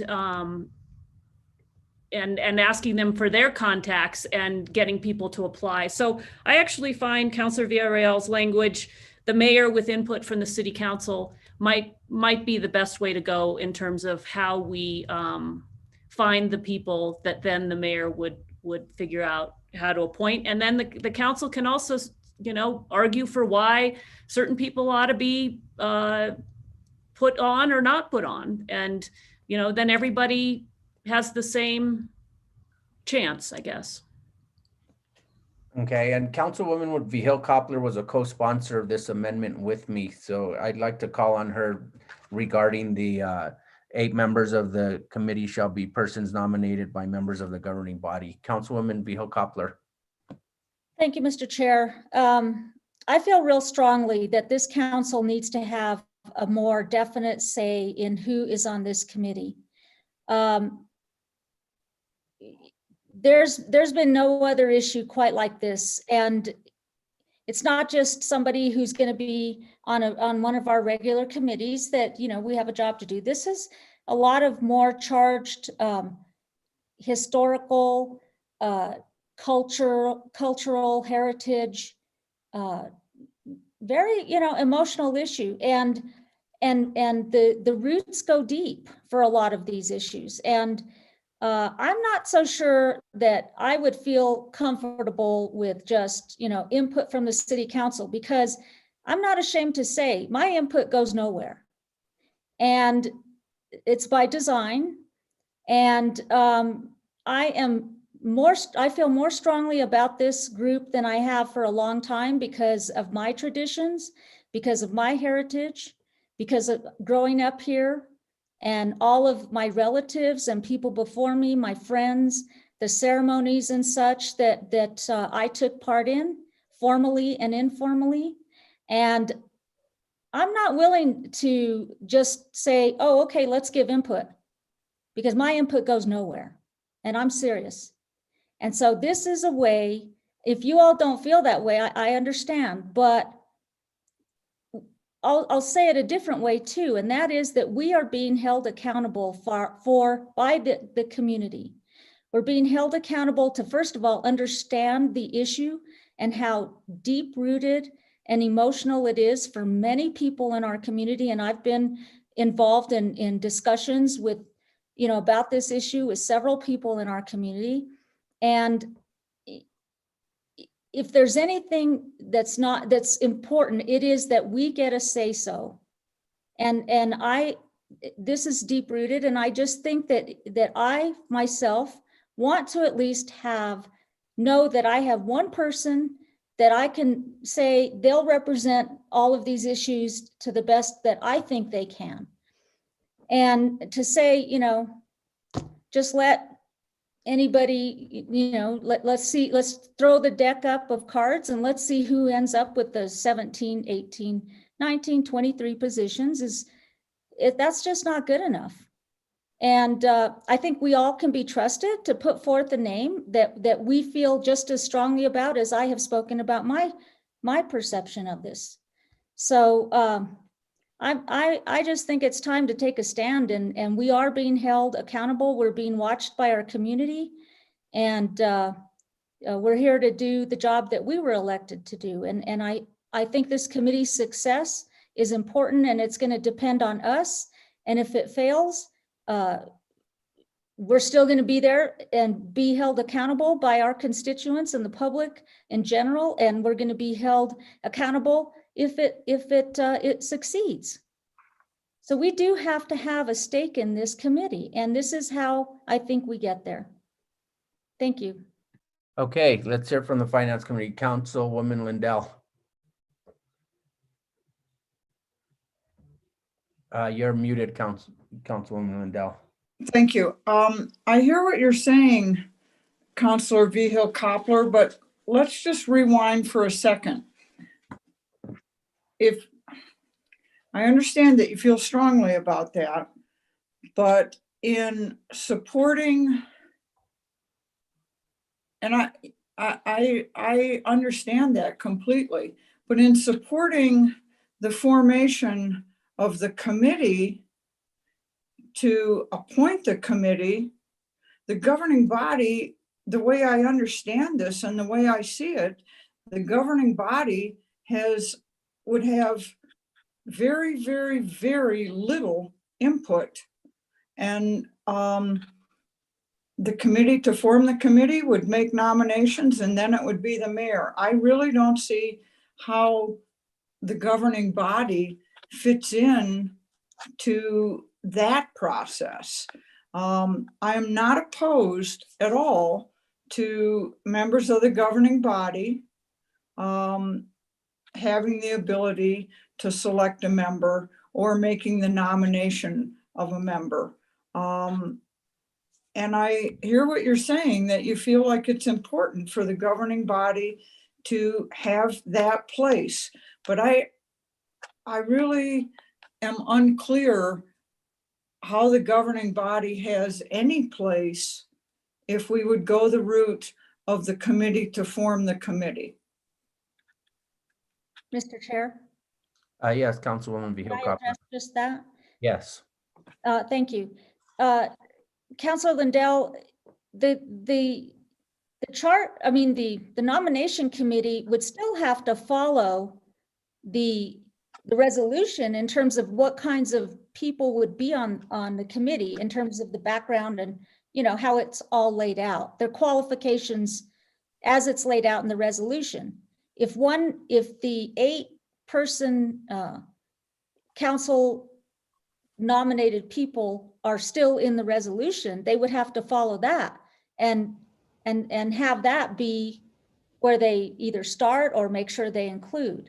Now, I'd have to go back and look at the language Councilor Garcia has developed. And by the way, the language that he's developed is in a separate amendment. It's not clearly written in this color-coded resolution. You probably figured that out, and I think he said that. But if there needs to be some tweaking there, then I would ask Councilor Garcia to help tweak it to incorporate that. In other words, if it's disallowed. But I think the committee would have to, the nomination committee would have to follow the resolution in terms of the membership requirements. Thank you. Okay. Yeah, I think there's a lack of clarity with that, but I don't have particularly, I'm not opposed. Additionally, I'm not opposed to the language that Councilor Villarreal proposed with this. So I'll leave it at that. Thank you, Chair. Okay, Councilwoman Cassette Sanchez. Thank you, Mr. Chair. Yeah, I had the similar concerns of Councilor Lindell, and as I mentioned before, that these two conversations seem to be in contrast with each other about the committee to appoint the committee, and then the councilors having ample input. You know, I do think it is important that councilors have the opportunity to weigh in here, and that is done in a way that is that makes sure that those opinions are listened to and represented. We are elected to represent our districts, and I do think that it is important that we are able to do that in this process and in this committee, as it has been such an important piece of the community. You know, Councilor Villarreal, she mentioned it's kind of a catch-all language, you know, and as almost like I feel like we're doing like nesting dolls with our amendments. But I feel like identifying a process for what that means feels important to me, and how, whether that's in resolution or is something that we discuss. I do think it is important that that is a process that is established and recognized, whatever the case may be. The one place I start to jump into some concerns with the eight individuals that are nominated by the governing body is we've also specified, as we've mentioned before, very specific individuals, types of individuals, experience that we want to have included. And I think that in theory and in process, those things, I'm not sure how they're going to add up. So if we are all nominating X person and, you know, we don't have those many slots, and we're trying to decrease the number of slots that we have potentially with some of these amendments, that's where the actual, you know, rubber meeting the road piece of this amendment is something that I'm really stuck on. So in the sense of Councilor Villarreal's amendment giving us some more flexibility to really figure out how this works, I like that, but I would maybe like some more specifications than just the general catch-all. So I apologize. That's not necessarily a very helpful comment that has a solution, but those are my concerns about some of the things that are proposed here right now. But I do think that it's crucial that we figure out how governing body is able to play the role that we have been elected to do, which is to represent our community and to make sure that voices are heard. So thank you. Councilwoman Romero Worth. Thank you, Mr. Chair. Mr. Chair, can you help me understand the at least 8 members of the committee shall be persons nominated by members of the governing body? So how do you know that they were nominated by the governing body? Well, So we each get one that we say, I'm nominating this person, and therefore that person then gets automatically put on the committee? that was my original intent. Like, if I knew somebody, like, for example, that represented Hispanic civic group, Unión Protectiva, for example, I would like to forward that person's name from that area. That was, but then Councilor Lindell made a good point at one of our previous committee meetings, where just because they're nominated doesn't mean that they were picked. Right. But so that's where I kind of, when she started talking and putting that forward, I was like, yeah, that's right. That doesn't actually get me what I wanted. It originally was with, like I said, if I know somebody, or maybe it's not that group, maybe I have a spiritual religious person that I would like the mayor to consider appointing. Can I forward that name? So.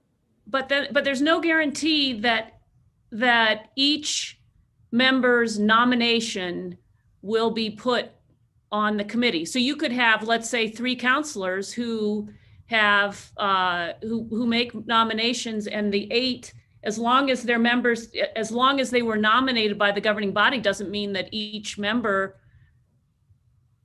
that the nominations are spread 1 per counselor, right? That's a problem with the way it's written also. And Yeah, that so I come out on- again, I just want to go back to the Women's Commission where I think, you know, we could beat the bushes and find the people that we think had the skill sets and the background that we were looking for and encourage them to apply. I think that's all of our responsibility. And I think we should all do that. What the thing I also worry about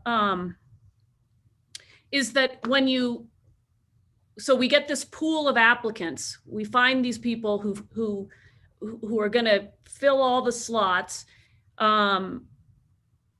Part of picking a group to do this work is understanding how they're going to work, how their strengths are going to work together, right?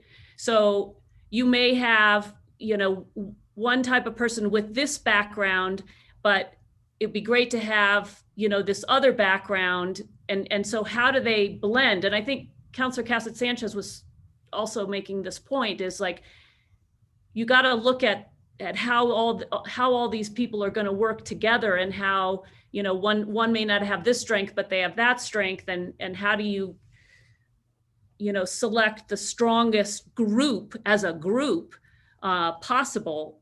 So I have to say, I think I'll just repeat, I like with input from the city council, and I think we should all be putting forward names of people, and then, you know, it'll be incumbent on those people to, you know, if they're interested, put forth their resumes. And again, the resolution will dictate that we have the voices that we think should be around the table and the skill sets that we think are needed in order to do the work. Thank you, Mr. Chair. Councilwoman Villarreal. Thank you, Mr. Chair. Just want to remind you all, I put that language in as a placeholder in case we could not come to an agreement about the process of selection. So that's where it's at in terms of the input with the city council. The 8 members of the committee shall be nominated. I don't support it because, again, that doesn't guarantee that they'll make the committee. And then it conflicts with the independent review process. The independent review panel, that would contradict, or it wouldn't actually fit. So I think we just have to be cognizant of that. And I think that came in before the independent review panel idea. So I wouldn't support it right now. I just think the nominations, we could make nominations now, but that doesn't mean, again, that they'll be picked. So I just want to make that point again. Okay, Councilwoman Romero Worth, you still have your hand up. Yeah, and I guess this, yeah, I'm just gonna let it go. Thank you, Mr. Chair. Okay, so looking at the language in paragraph B, going back, we'll go back to the top. Membership chart committee membership shall include, we won't get into 1917 at this time. We'll go, because we got that, what we do next is going to dictate what that number is potentially. But the following language, interested members shall be residents of the city of Santa Fe County, or northern New Mexico. Are there any comments or questions regarding that amendment? Councilwoman Romero Worth. Shall be residents of the city of Santa Fe County, or northern New Mexico. So if we have somebody with a skill set at the University of New Mexico, where they have good Chicano studies programs and good history programs and good public policy programs, we're precluding them from membership. Is that our intent? The way I see it, we have so many specificities of what we want to see in terms of the composition of membership, that I think we have enough people in this region area to be able to cover that. And, you know, doesn't mean that somebody from UNM and have some kind of expertise can't come and speak to the committee. I just think we need to hone in on where we're talking about. I mean, before I just said they're not required to be residents of the city of Santa Fe, but I think in this case, considering that, again, I was talking about the region, at least in my view, we're really kind of looking at people that live in the city or the county or northern New Mexico. And I guess I would argue that that's kind of limiting, that we're sort of maybe keeping somebody who might be really valuable in terms of skill set to the work of this committee. We're precluding them right out of the gate. So that's my issue with that language. Councilwoman Cassette Sanchez. Yeah, thank you, Mr. Chair. I also do have a concern with the northern New Mexico qualification, because that means somebody from Albuquerque would be disqualified, where they're like an hour away, but somebody from, you know, Chama would still fit the bill. Yeah, I think it's hard. I might feel more comfortable with just saying New Mexico resident, you know, and putting it statewide.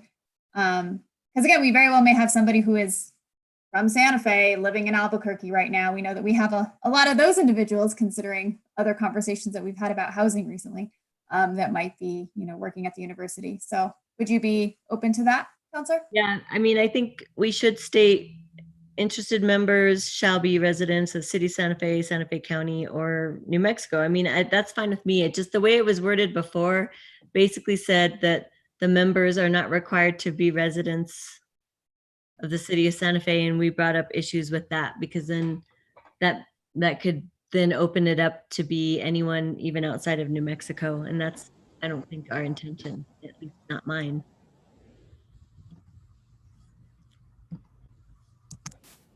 Okay, so I would propose making that change to include this, to say, what did you say? Santa Fe County, or shall be residents of the city of Santa Fe County, or New Mexico. Or if we just want to shorten it, we could say shall be residents of New Mexico, because all those are included there. Can somebody define resident?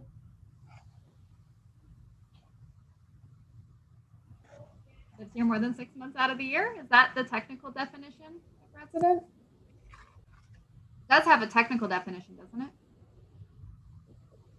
For tax purposes. Mr. Chair? Yes. Again, I would go back to an example I think I used in another committee, which is, what happens if we have somebody who was a professional with the Native American Museum in Washington, D.C., or with the Smithsonian Museum system, and they bring to us a skill set in how you make the presentation of history accessible to the public.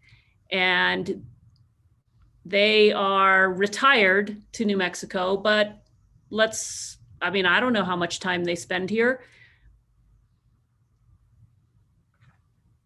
Are we drawing this so narrowly that we're going to preclude some great members who can really contribute and who will add value by being too narrow? Mr. Chair. Yes, Councilwoman Vireo. We're narrowing it is all these very specific membership compositions. That's, to me, is how we're narrowing it. Because if it's up to me, I wouldn't have put in this kind of language that's so specific that it has certain criteria and expertise, sure, but that to me is more limiting. That's why I think it still should be people that are here, residents of, if you want to say New Mexico, that's fine, but I really do think we have to be more specific about the fact that we're trying to hone in on people that are here, that have expertise. We have a lot of expertise, y'all, whether it's lived experience or other.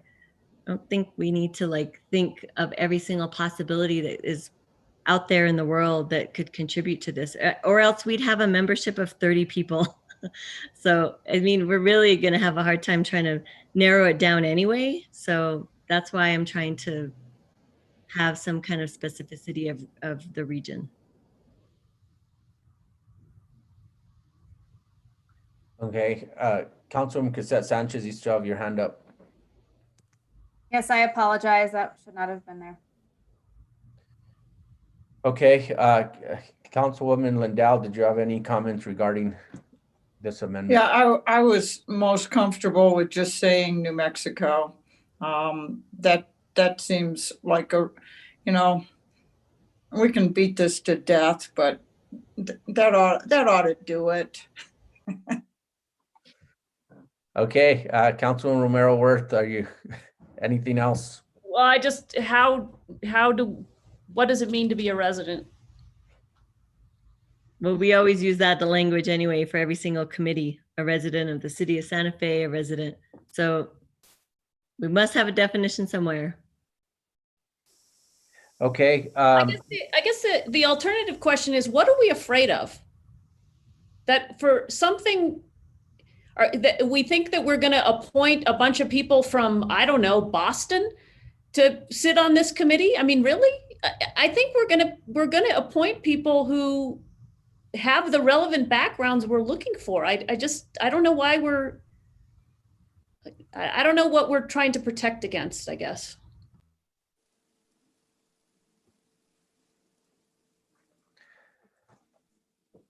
Okay. Well, let's move on. So the rest of the language that follows this is the member striked, and then instead interested persons shall, and then strike be nominated by governing body members, concerned community groups, and the public at large. Again, what we do with that is going to depend on the other amendments that we already talked about. And then it says submit letters of interest about why they would like to serve, and then strike nominations, and then letters of interest shall be submitted to the city clerk within either 2 or 3 weeks of the adoption of this resolution. And again, I think some of this is going to be fine-tuned as we adopt different amendments. So I don't know if there needs to be any discussion on what I just read. Mr. Chair, just to clarify, our process, the nomination process, the way it's been worded is confusing to me. And that's why I feel like if people are invested or are interested in serving, just like any other committee, they submit a letter of interest. Yes. And in some cases we require a resume, but I don't think in this case we need a resume per se. I mean, it's not required. I don't think it should be required, but I did change it to, instead of nominations, sure, people give us nominations and ideas all the time, but that person, the interested person, has to submit a letter of interest to say why they want to serve. Right. Councilwoman Romero Worth. And I would completely disagree that we do need resumes, because again, it's not just the person's cultural background we're interested. We're interested in their life experience. We're interested in the skill sets that they bring. So I would say, yeah, you need a resume. And we want to know, is your background legal? Is it academic? Is it historic? Is it, I think we need resumes. Okay, was resumes ever part of the original language though? Because I don't see it in what's in front of us. So that might be another amendment. Well, and I don't know, how did we do that with the Women's Commission? I mean, because I think people submitted a letter, saying why they were interested, and then what else did they submit? And did we specify that in the resolution? I don't know. Mm-hmm. We did. I think that's fine. I think it's a minimum of a letter of interest of people telling us why they want to serve. Resumes to me, someone could put, I guess I'm fine with resumes as long as we don't scrutinize the formatting. I mean, someone could actually put a resume just in the body of an email and just list things that they want to express about the things they think are important, either to share with us or the public. So I'm okay with that. I just wanted a minimum of at least a letter of interest to say why they want to serve. Mr. Chair, and I completely understand that, and I have no issue with that. But the other thing is, I mean, can't we, does it have to be in the resolution what you have to do to apply? Or when we get to the point of applying, can you know, the staff say, this is what you need to do to apply.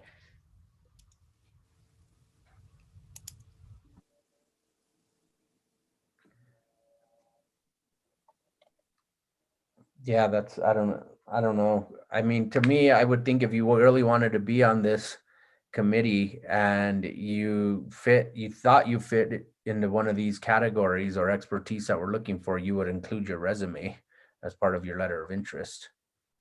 But if you're a representative from a Hispanic or cultural civic group, I don't know that you need your resume for something like that. So Mr. Chair, all I want to do is make sure we steer away from just saying nominations and that we just accept someone sending us an email saying, oh, I think so-and-so would be good. And then that person just gets into the mix. No. So I think, Jesse Guillen, if you could just explain in past resolutions, if we had to specify the process of what they needed to do to apply. Mr. Chair, councilors, I'd have to go back and look at, for example, the Women's Commission. I don't, in our procedure rules for committees, there's nothing that talks about resolutions or resumes, which I just looked at. But that has been standard practice, but it's not specified anywhere. I think that's just how we determine if they're qualified to serve on that committee or not.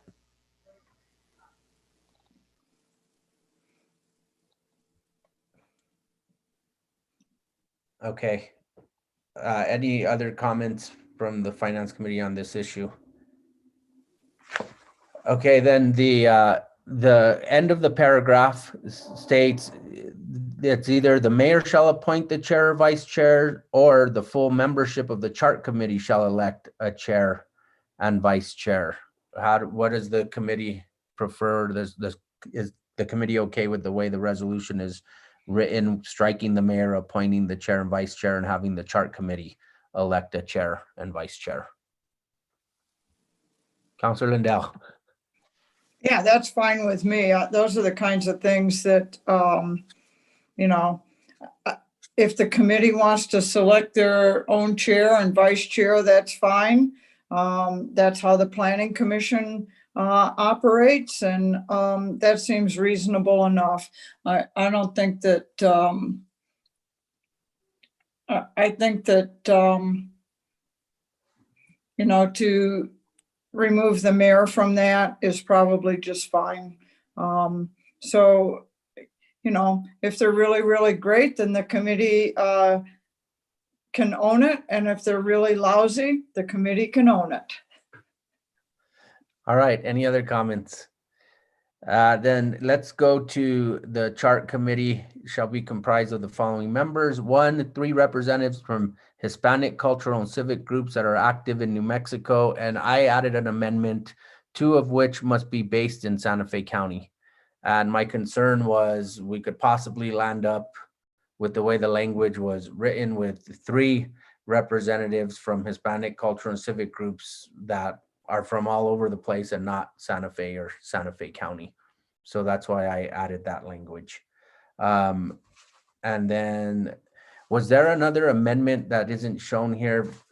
Councilor Villarreal, was it yours that limited this to 2 groups, or did we stay with 3? I can't remember.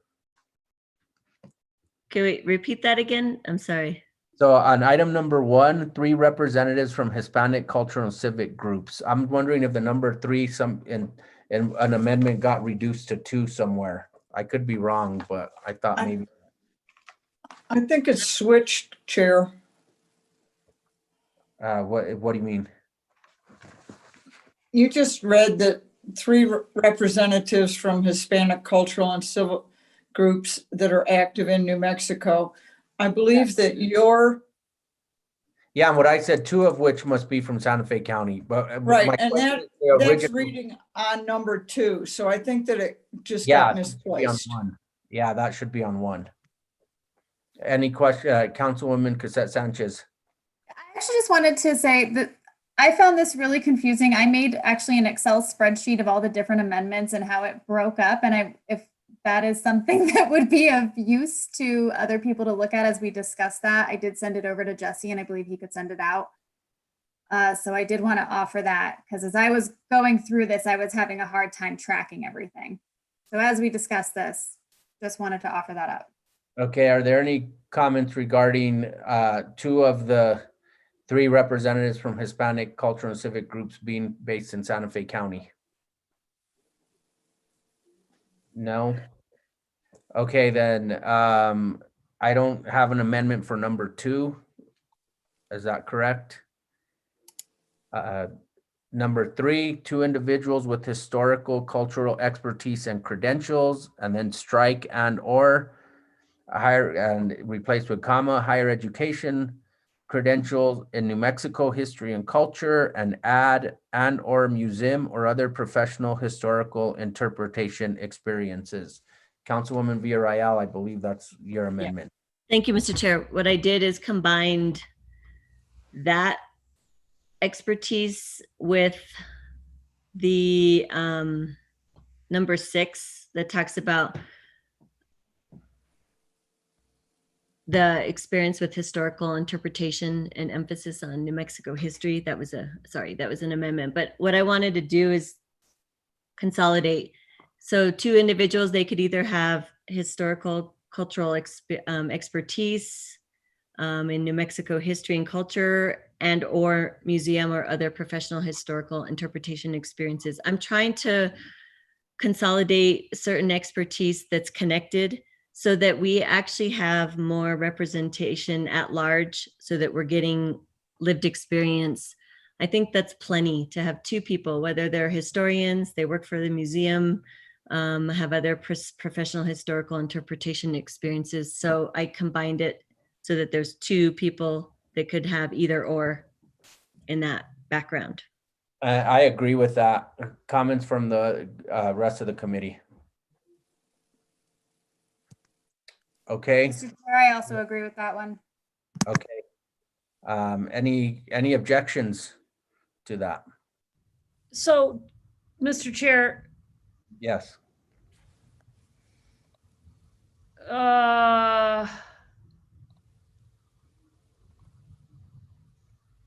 Museum or other professional historic.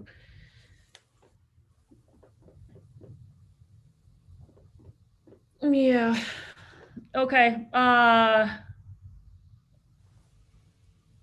What if you don't have higher educational credentials, but you are somehow very knowledgeable in New Mexico's history and culture? I didn't add the higher education credentials. That was the original language. The only thing I'd say is that there's sometimes people that have self-proclaimed history and culture backgrounds, and it's not necessarily based on an formal educational perspective. So I don't know how you would want to word that, but I just don't want to have, I don't necessarily think when you talk about a historian, it's someone that's a self-proclaimed historian, which we've actually gotten a few emails from people that say that. So however you want to say that, I didn't add in higher education credentials. It was me. I mean, I added in just combined 3 and 6, essentially. Sorry. Yeah, 3 and 6. Yeah, and I guess, Mr. Chair, I just wonder, because I think this number 6 was something, again, I was trying to capture. So what if you know about how to make an exhibit or tell a story historically, but you're not a historian? Like, Well, let's look at Hamilton, the musical, right? There's the guy who created that was not a historian, but he knows how to make that history accessible to people. And he did an amazing job of that. He brought a different skill set. That's why there's 2 positions. They could have museum professional historical interpretation, or they can have New Mexico history and culture background. Well, why? And I guess, so what's the point in putting and pulling them together? Can't we just have them separate? And we want one of those and one of these.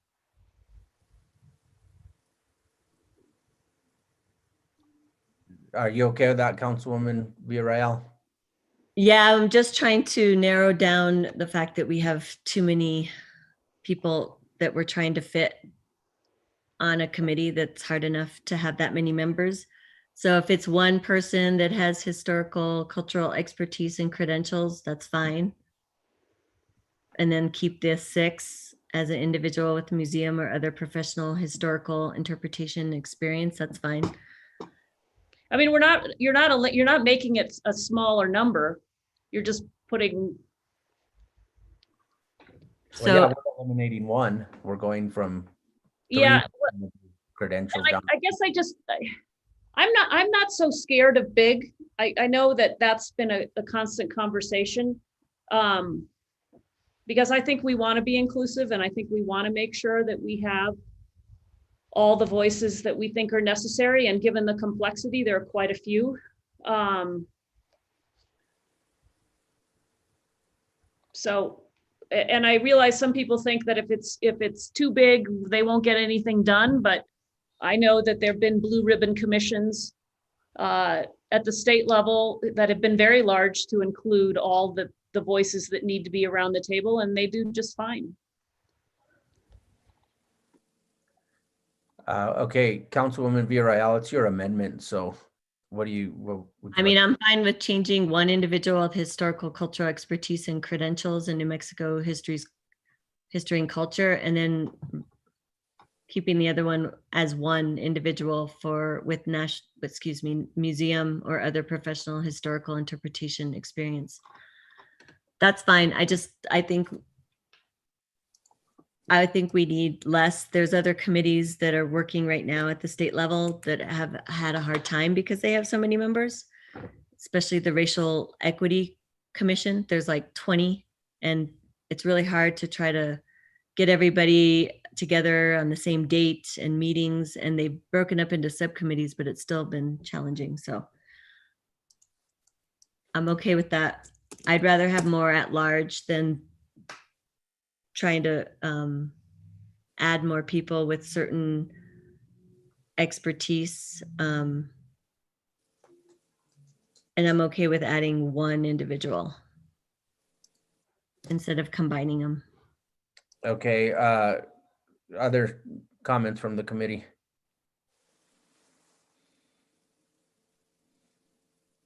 So Councilwoman Romero Worth, you feel strongly about 3 still, or can we agree on one? 1 and 1.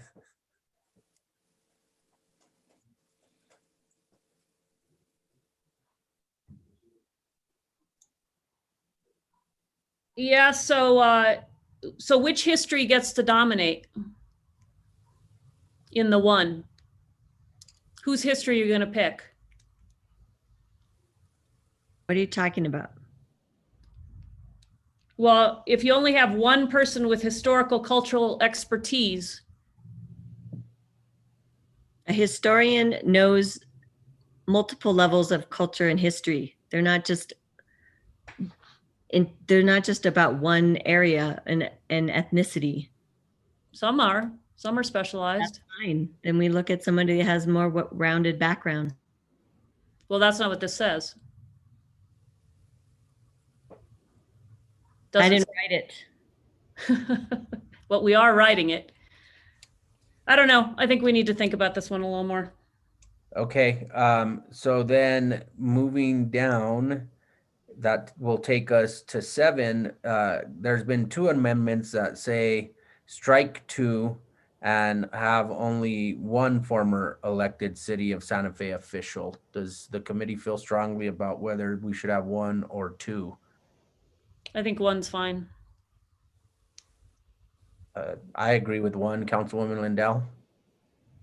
I had said 2, but again, I don't think whether it's 1 or 2 is going to make a big difference of the outcome of the work of this committee. So I'm fine with it. Councilwoman Cassette Sanchez I'm fine with 1. and Councilwoman Villarreal. I'm fine with 1. That was one of my amendments. That's right. Okay. Okay, and then there was an amendment to strike 9, one individual with a legal background with regard to the city's laws and policies. Are there any concerns with striking this language? I mean, didn't we think that, I mean, the city attorney's office would be available to support this group, right?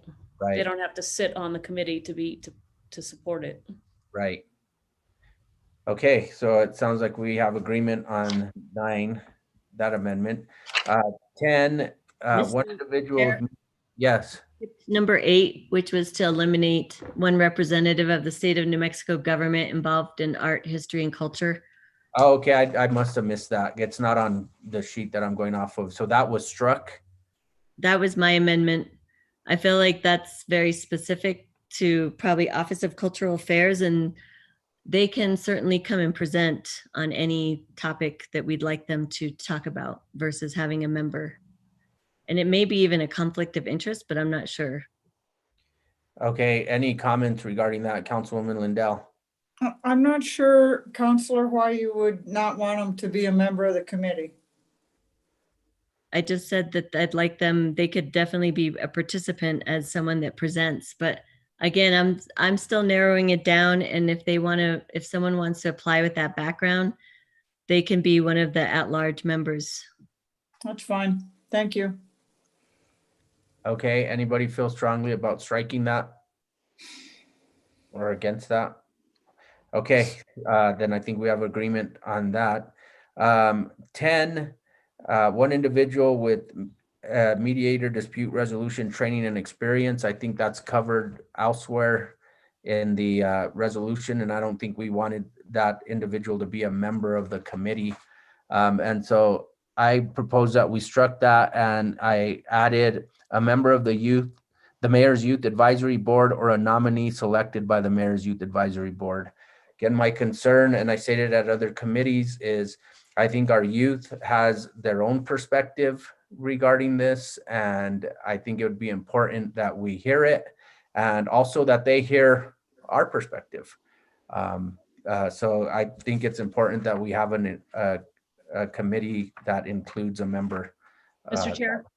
Yes. I just want to strongly support you in that. I absolutely believe that we should call out a member, a youth member. Councilwoman Cassette Sanchez. Yes, I also do strongly support that, that amendment. And, you know, I am chair of Mayor's Youth Advisory Board at this time. And I know that this is something that the group would be very interested in having representation of and being able to get reports on as well. I also just want to clarify the individual with mediator dispute resolution. They would be, I mean, essentially a non-voting member of the committee. There's somebody that would be there the entire time, but they would just be a non-vote. Is that how we would classify them, as a non-voting member, as a facilitator? Right, at the end of the resolution, for facilitation resources, there was an addition: the appropriation shall include funding for a mediator with dispute resolution and restorative justice training and experience. That's an amendment. And so, Okay. yeah, it would be addressed that way and not as a member of the committee. Perfect. Yeah, I think that's important because I know in some of the other versions and some of the other amendments, they are still there at what I believe is a voting member. And so I strongly support that they are not a voting member, but that they are fulfilling a different role. So thank you. Okay. Okay, so 11 is we have either 3, 2, or 4 at-large members. Sorry, I just had one comment. I had my hand raised about the I'm sorry. youth representation. I Yes. definitely think we need a youth representative. So I'm just wondering, why are we limiting it to the Youth Advisory Board membership to make the appointment or nomination? Why couldn't a youth just apply? I think a youth can, but maybe the Youth Advisory Board can select that youth. It doesn't have to be a member of the Youth Advisory Board. I just thought it just gives more credence to that board. Well, I'm saying the membership, yeah, someone definitely could apply or they could nominate, but I'm wondering why we limit it to, why don't we just say a youth? Yeah. Age, Well, I would like it vetted by our youth advisory board because I think like I said, it gives them more credence and more meaning to why we have one. I mean, I think that was my thinking. And a youth, they could set up a process themselves and say, any youth who's interested, submit your name to us. We'll vet who we want to represent our viewpoint and forward that to be, or forward several to be considered for actual appointment. I want to empower the youth to make the decision of who should represent them. Well, and I want to empower that board because they're a city board. Yeah. Agreed. Councilwoman Cassette Sanchez. Comment on process there. MIAB has not been meeting since March. I do have a meeting tomorrow to reestablish MIAB. I am hoping to start meeting with them again come January. So I want to make sure that we are, I also would like to really get them involved, and but I'm thinking about timing here as we were absolutely interrupted by COVID.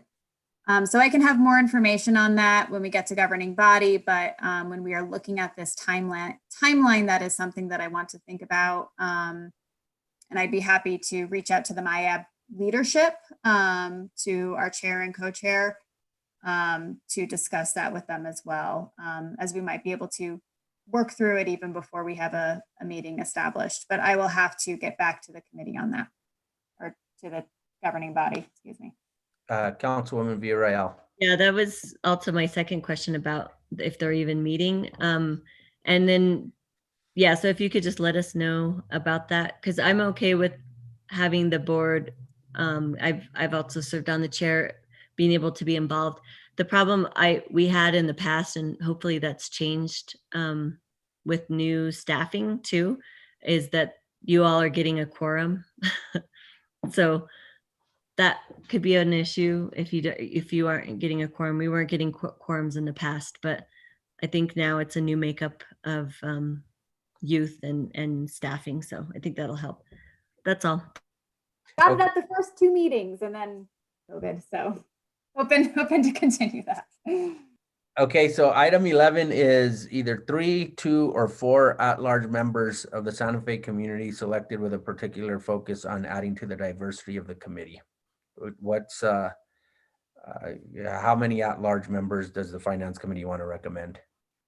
I think it depends on our sorry. I think it depends on our makeup, and getting to an odd number of voting members is kind of how we have to utilize that. Yeah, I would agree with that.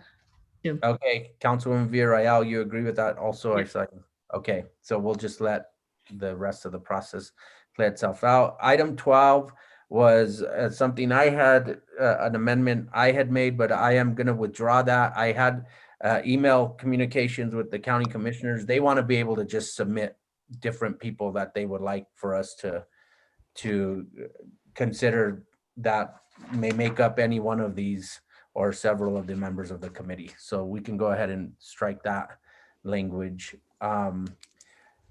So then that brings us down to meetings duration, section 6, line 18. The chart committee is urged to complete its duties in a phased approach that will work to be completed by the end of December 2022. Councilwoman Villarreal, I believe that's one of your amendments.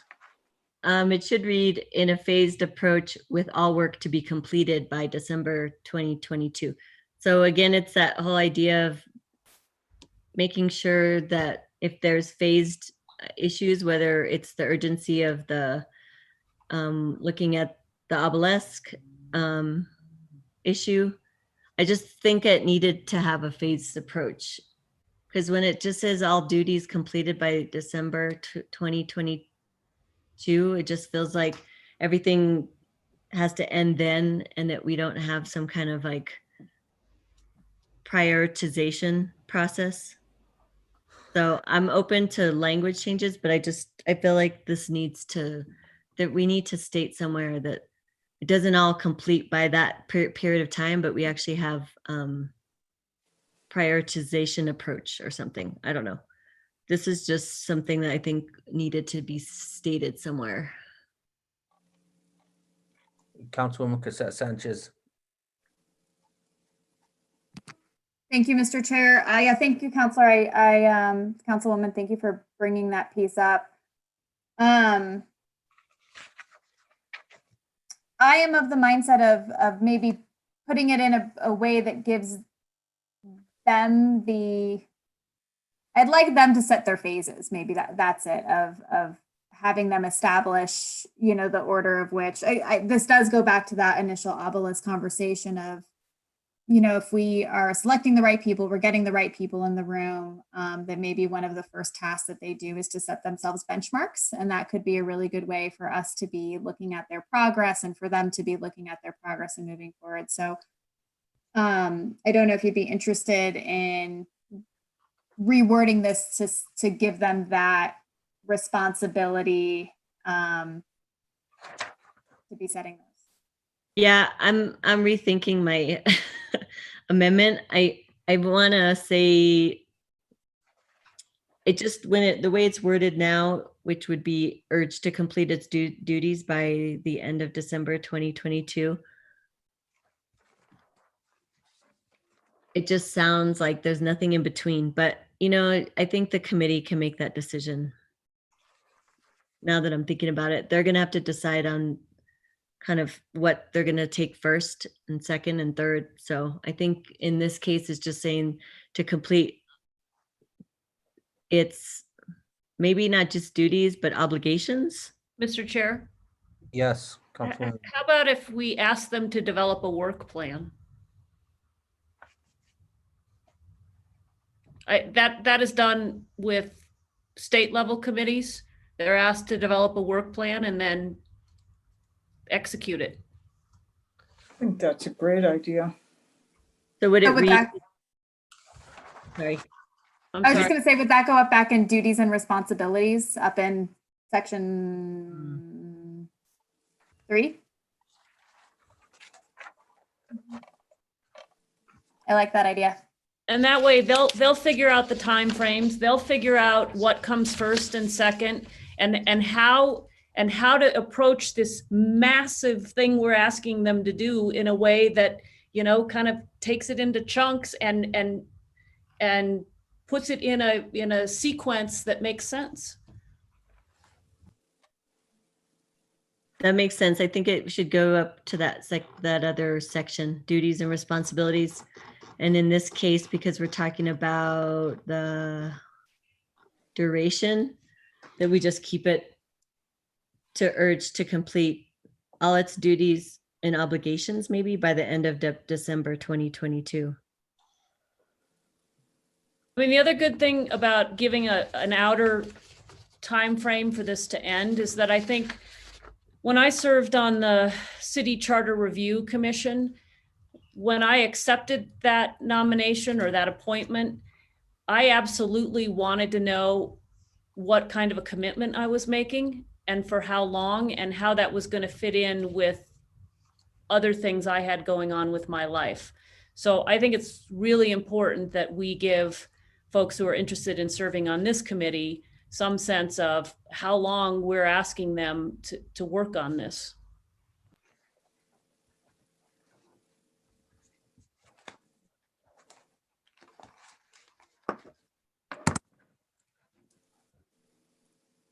Mr. Chair, I'm Yeah. okay with eliminating this language right now. If there's if someone else has another way to state this, I just want to make sure that they know that there's different things that will happen through the next 2 years. Okay. So we'll have to, we had some other language that we thought still needed to be worked on, so we could include that in there. And then in line 21, procedures including the use of Robert's Rules of Orders, strike in conducting its meetings when no other, and then add unless another convention, and then strike has been and is adopted. Can the sponsor speak to this? Yes, Councilwoman Villarreal. Yes, thank you. I just think that Robert's Rules of Order, not everybody understands them, knows how to use them. We struggle with that from time to time. And for a committee to have to follow that kind of structure, I'd rather them decide if that's the right way to approach it, unless they have another, I didn't use the word convention, that was already added in, unless another method is adopted. Okay. I do worry about that a little bit. I mean, it's not that hard, Roberts of Rules. And I worry that we need some sort of structure to make sure that the deliberations are fair and people are heard and understand what the rules are. And so I don't know if there's not, I don't That's know. what a good facilitator does. Not all facilitators know Robert's Rules either. There's other methods like consensus. I just think it's off-putting. I think it actually prevents people from feeling comfortable about how to run a meeting.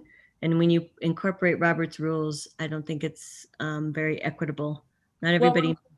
Right, but when you're in a decision-making mode, when you have to vote to adopt something, we should be using Robert's Rules. But to your point, when they're just having a conversation about something, the mediator will, I think, take over and use their mediator process.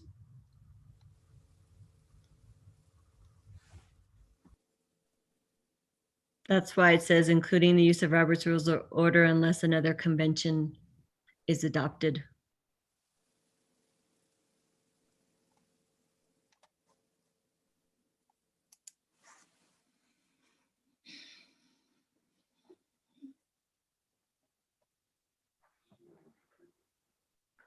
So is there any language we could add or so that it's clear that they can use other methods when it is more of a discussion and not necessarily action items that they're working on? Well, what you could just say that, you could say, and I'm just thinking out loud, the committee shall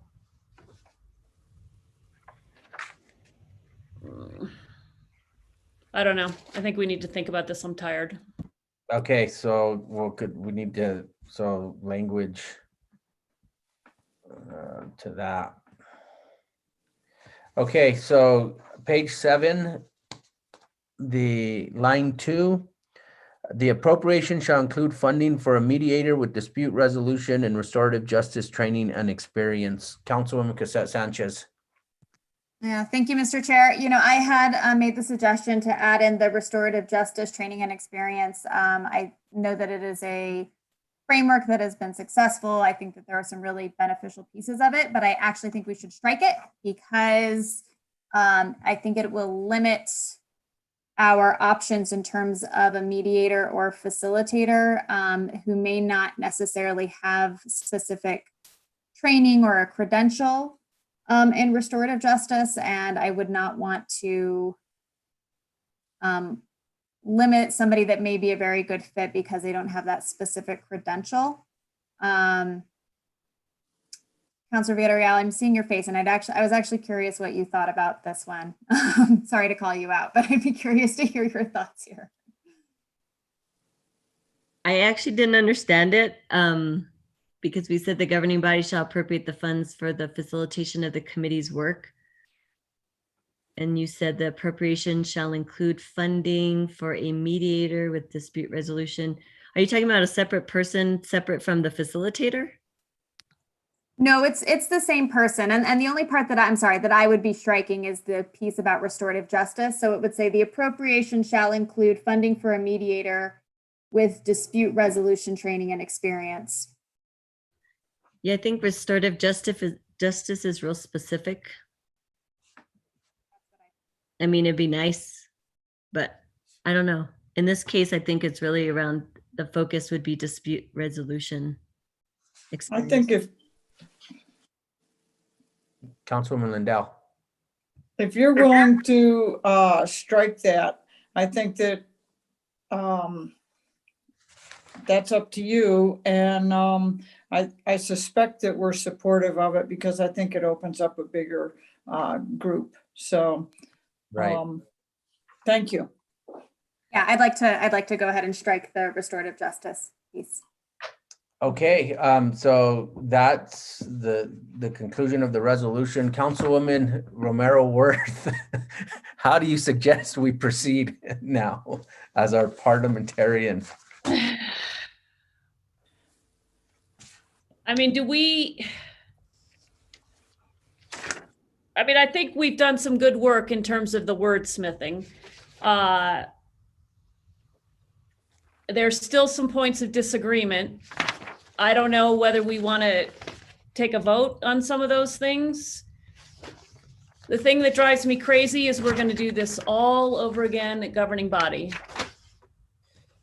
Right, can we maybe, what if we forwarded it? And really without- what we say, I'm sorry, Mr. Chair, what we say, I don't know that it makes any difference. Right, that's what I was gonna say. What if we forwarded it without a recommendation, but give Jesse direction to put in the changes that we all agreed on? Because there definitely was changes that were unanimous. And then there's 3 or 4 that we just, like you said, it's not gonna matter one way or the other, I don't think.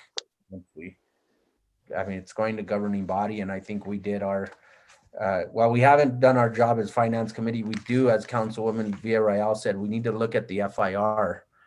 So we can do that, but maybe we just forward it without a recommendation and that with direction to Jesse to make the language changes that we all agreed upon. What are the thoughts of the committee? Yeah, like, can we, Mr. Chair, can we put all the language changes in a separate amendment, separate from everything else, so that thing can just be adopted without any? I agree. What does the rest of the committee feel about that? Point of clarification. So you're saying the ones that we all agreed on tonight, we would put them all together? Could we then vote on those right now since we agreed on them? The problem is I don't think that we'd have to go through and re-talk about all the ones we agreed so we knew what we were voting on. I think it's easier just, I think it's, hopefully, Jesse, where are you? I don't reviewing Jesse. Jesse, can you put amendment together with all the things that we, where we were all working together and it was all like, yeah, that's right, that's what we should do? Yeah, I took notes on the ones that you wanted to keep, and then notes on which ones you wanted to change a little bit. There were multiple amendments that you talked about and then didn't take action on up or down or sideways. So I don't, And if you want me to just I don't skip mind going those, over or? my notes with you also, and then maybe I can Okay. distribute them, we can distribute them to the rest of the committee and they can then get, send you their comments. In case Yeah, I'm happy to work with you too, Jesse. But I think the places where we either need new language to reflect some of the struggles or we just disagree. That's the stuff that we need to work on, we need to work on, and the stuff where we disagree, we just disagree. Yeah. Did we have any consensus on the committee to form the committee? No, I think we said that we still wanted to talk about language and no, I don't think we did. I mean, I don't know if it's instructive to take a vote or not on the different options here on that or not, or. Well, I think we gave Jesse his direction. Let's move on. Let's look at the fiscal impact report. Councilwoman Villarreal, did you have anything specific that caught your eye when you reviewed it? Thank you, Mr. Chair. Let me open it, but essentially I was trying to figure out where the money was coming from. And it was over a period of 2 years. So do we set that in the FIR that would be something that we have to budget for in the coming budget year? Yeah, let's refer to the finance director. Ms. McCoy, what are your suggestions for how we make a recommendation on the fiscal impact and taking into consideration Councilwoman Villarreal's suggestion? This, we will definitely need to budget for this in the upcoming fiscal year 22. I do anticipate some needs in the current fiscal year. So, you know, I think the FIR pretty much covered it. Staffing, which would be part of our already approved FY21 budget, but then potentially additional resources for outreach, facilitation, communication, all the things that you all have described in your discussions today that are so important to the success of this committee. And so with that, if this measure passes and looking at the timeline when this measure passes, we will look towards city resources already allocated and be able to determine in the current fiscal year, based on budget to actuals, where we anticipate fully spending our budget, maybe areas where we can reallocate the current budget to supporting these types of costs. In addition to that, we could also look at other sources, and this is just, you know, very generally, you know, if our revenue projections are outpacing, or if our revenue, actual revenue is outpacing our projections, we could look at allocating the additional revenue towards one of these priorities, or we could look to taking funding out of our general fund reserves. So we will be working with the council, you know, in the weeks after this measure passes to be able to determine the appropriate source of the funding for this initiative. Mr. Chair. Yes, Councilwoman Villarreal. That still doesn't answer my question about where it would come from starting. Say this actually starts in January of 2021, and we've already done our budget up until next year, July, right? So where would that come from? Mr. Chair, Councilor, I think one of the first things that I mentioned was a potential reallocation of our current budget. You know, at this point, or the point that you mentioned, through the beginning of the new calendar year, we will have already have budget to actuals for half of the fiscal year. So we'll be able to determine if there's potentially salary savings from positions, vacant positions, or other contracts. You know, budget is always a plan. The budget that was passed by this committee and the governing body in July was a plan. So now moving forward, 6 months, if the committee were to get started and need these additional resources in January, we would look to see first and foremost where there's potential budget to be reallocated with what has already been approved by City Council. Thank you for that. How did we come up with 150,000 a year? Who did that breakdown and projection? Mr. Chair, councilors, I think Jesse could probably provide some additional information to this. I think the projection does consist of, again, a variety of different necessary factors, necessary inputs for this to ensure the success of this committee, including our staffing costs, outreach, facilitation, communications going forward. 150,000 would be per fiscal year. Mr. Chairman, I think Councilor Villarreal's questions are really on target. These numbers are very much preliminary, and we're still working on them. I've been working on with both Director McCoy, but also with Pauline Kamiyama and with Christine, with the city manager, to try to look more granularly at what an operating budget could be. I think at the moment it's very preliminary, We have categories, as Director McCoy was pointing out. There are certain things you can anticipate for this committee to function well. You simply need to have certain line items in a budget.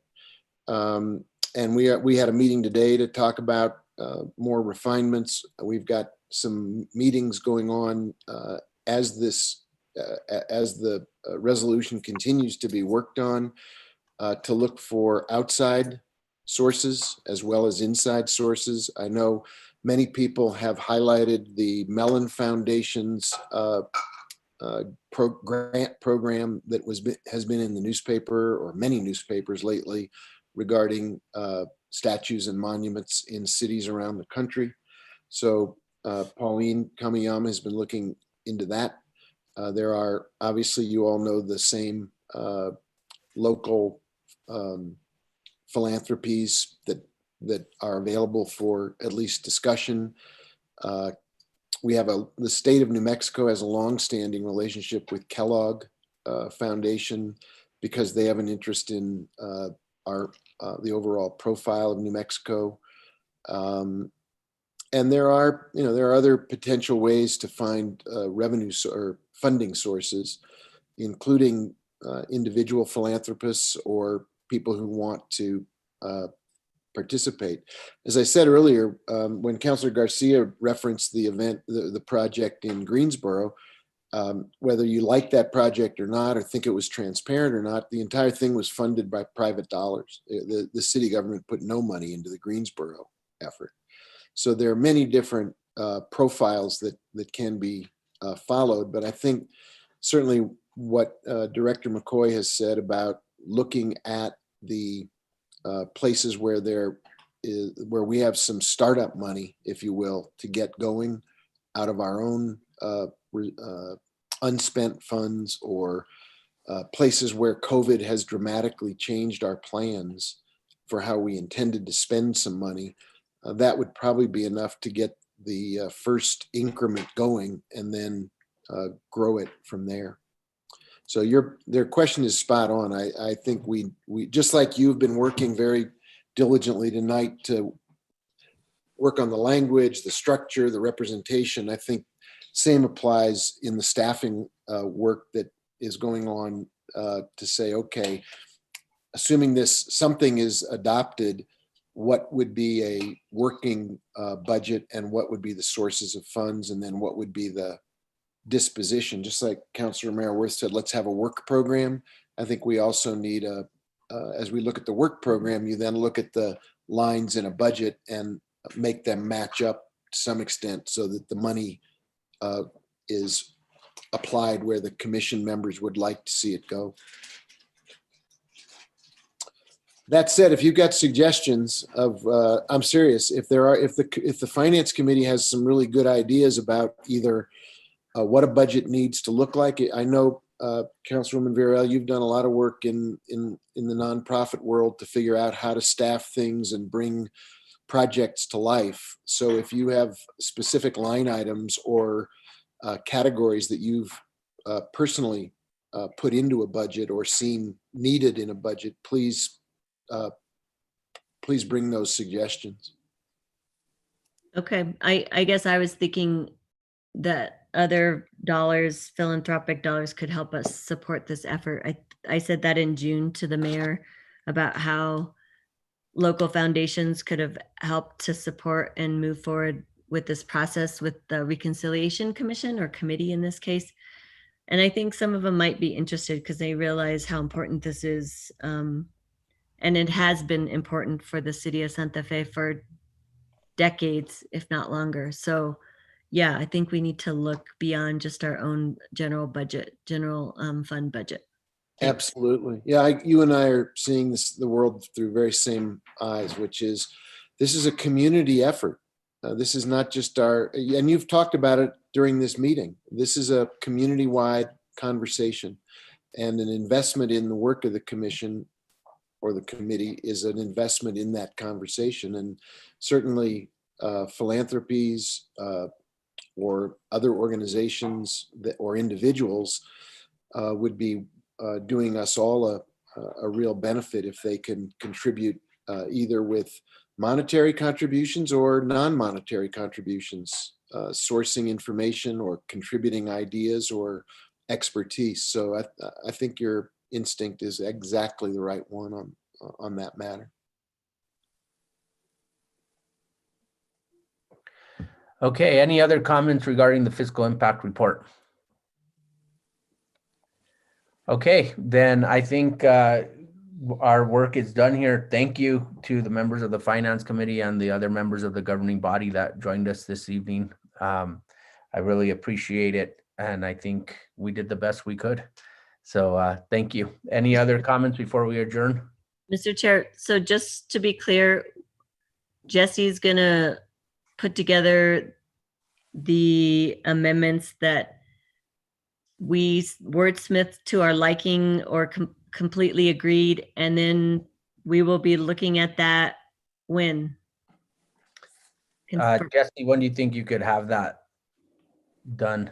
The governing body is scheduled to hear this on the 9th. So there's time between now and then to get that done. But Jesse, when do you think you could have a draft for us to look at?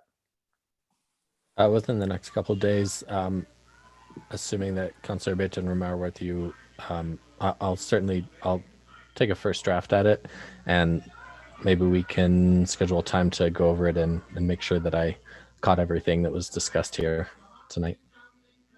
I don't think we need to vote on it, Mr. Chair. Right. No, I I just think we have to have it ready for governing body. Yeah, I was ready to, yeah, I agree. And we can, and as soon as we have something, we can send it to all the members of the Finance Committee so that if it does, so that they can look at it. And if there's something they notice that it doesn't do, then let Jesse know. Yeah. So maybe Jesse can just send us all what he captured tonight, and if there's anything he missed, we can let him know. Yeah, perfect.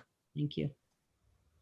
Okay, so with that, we are adjourned. Thank you. Thank you, Chair.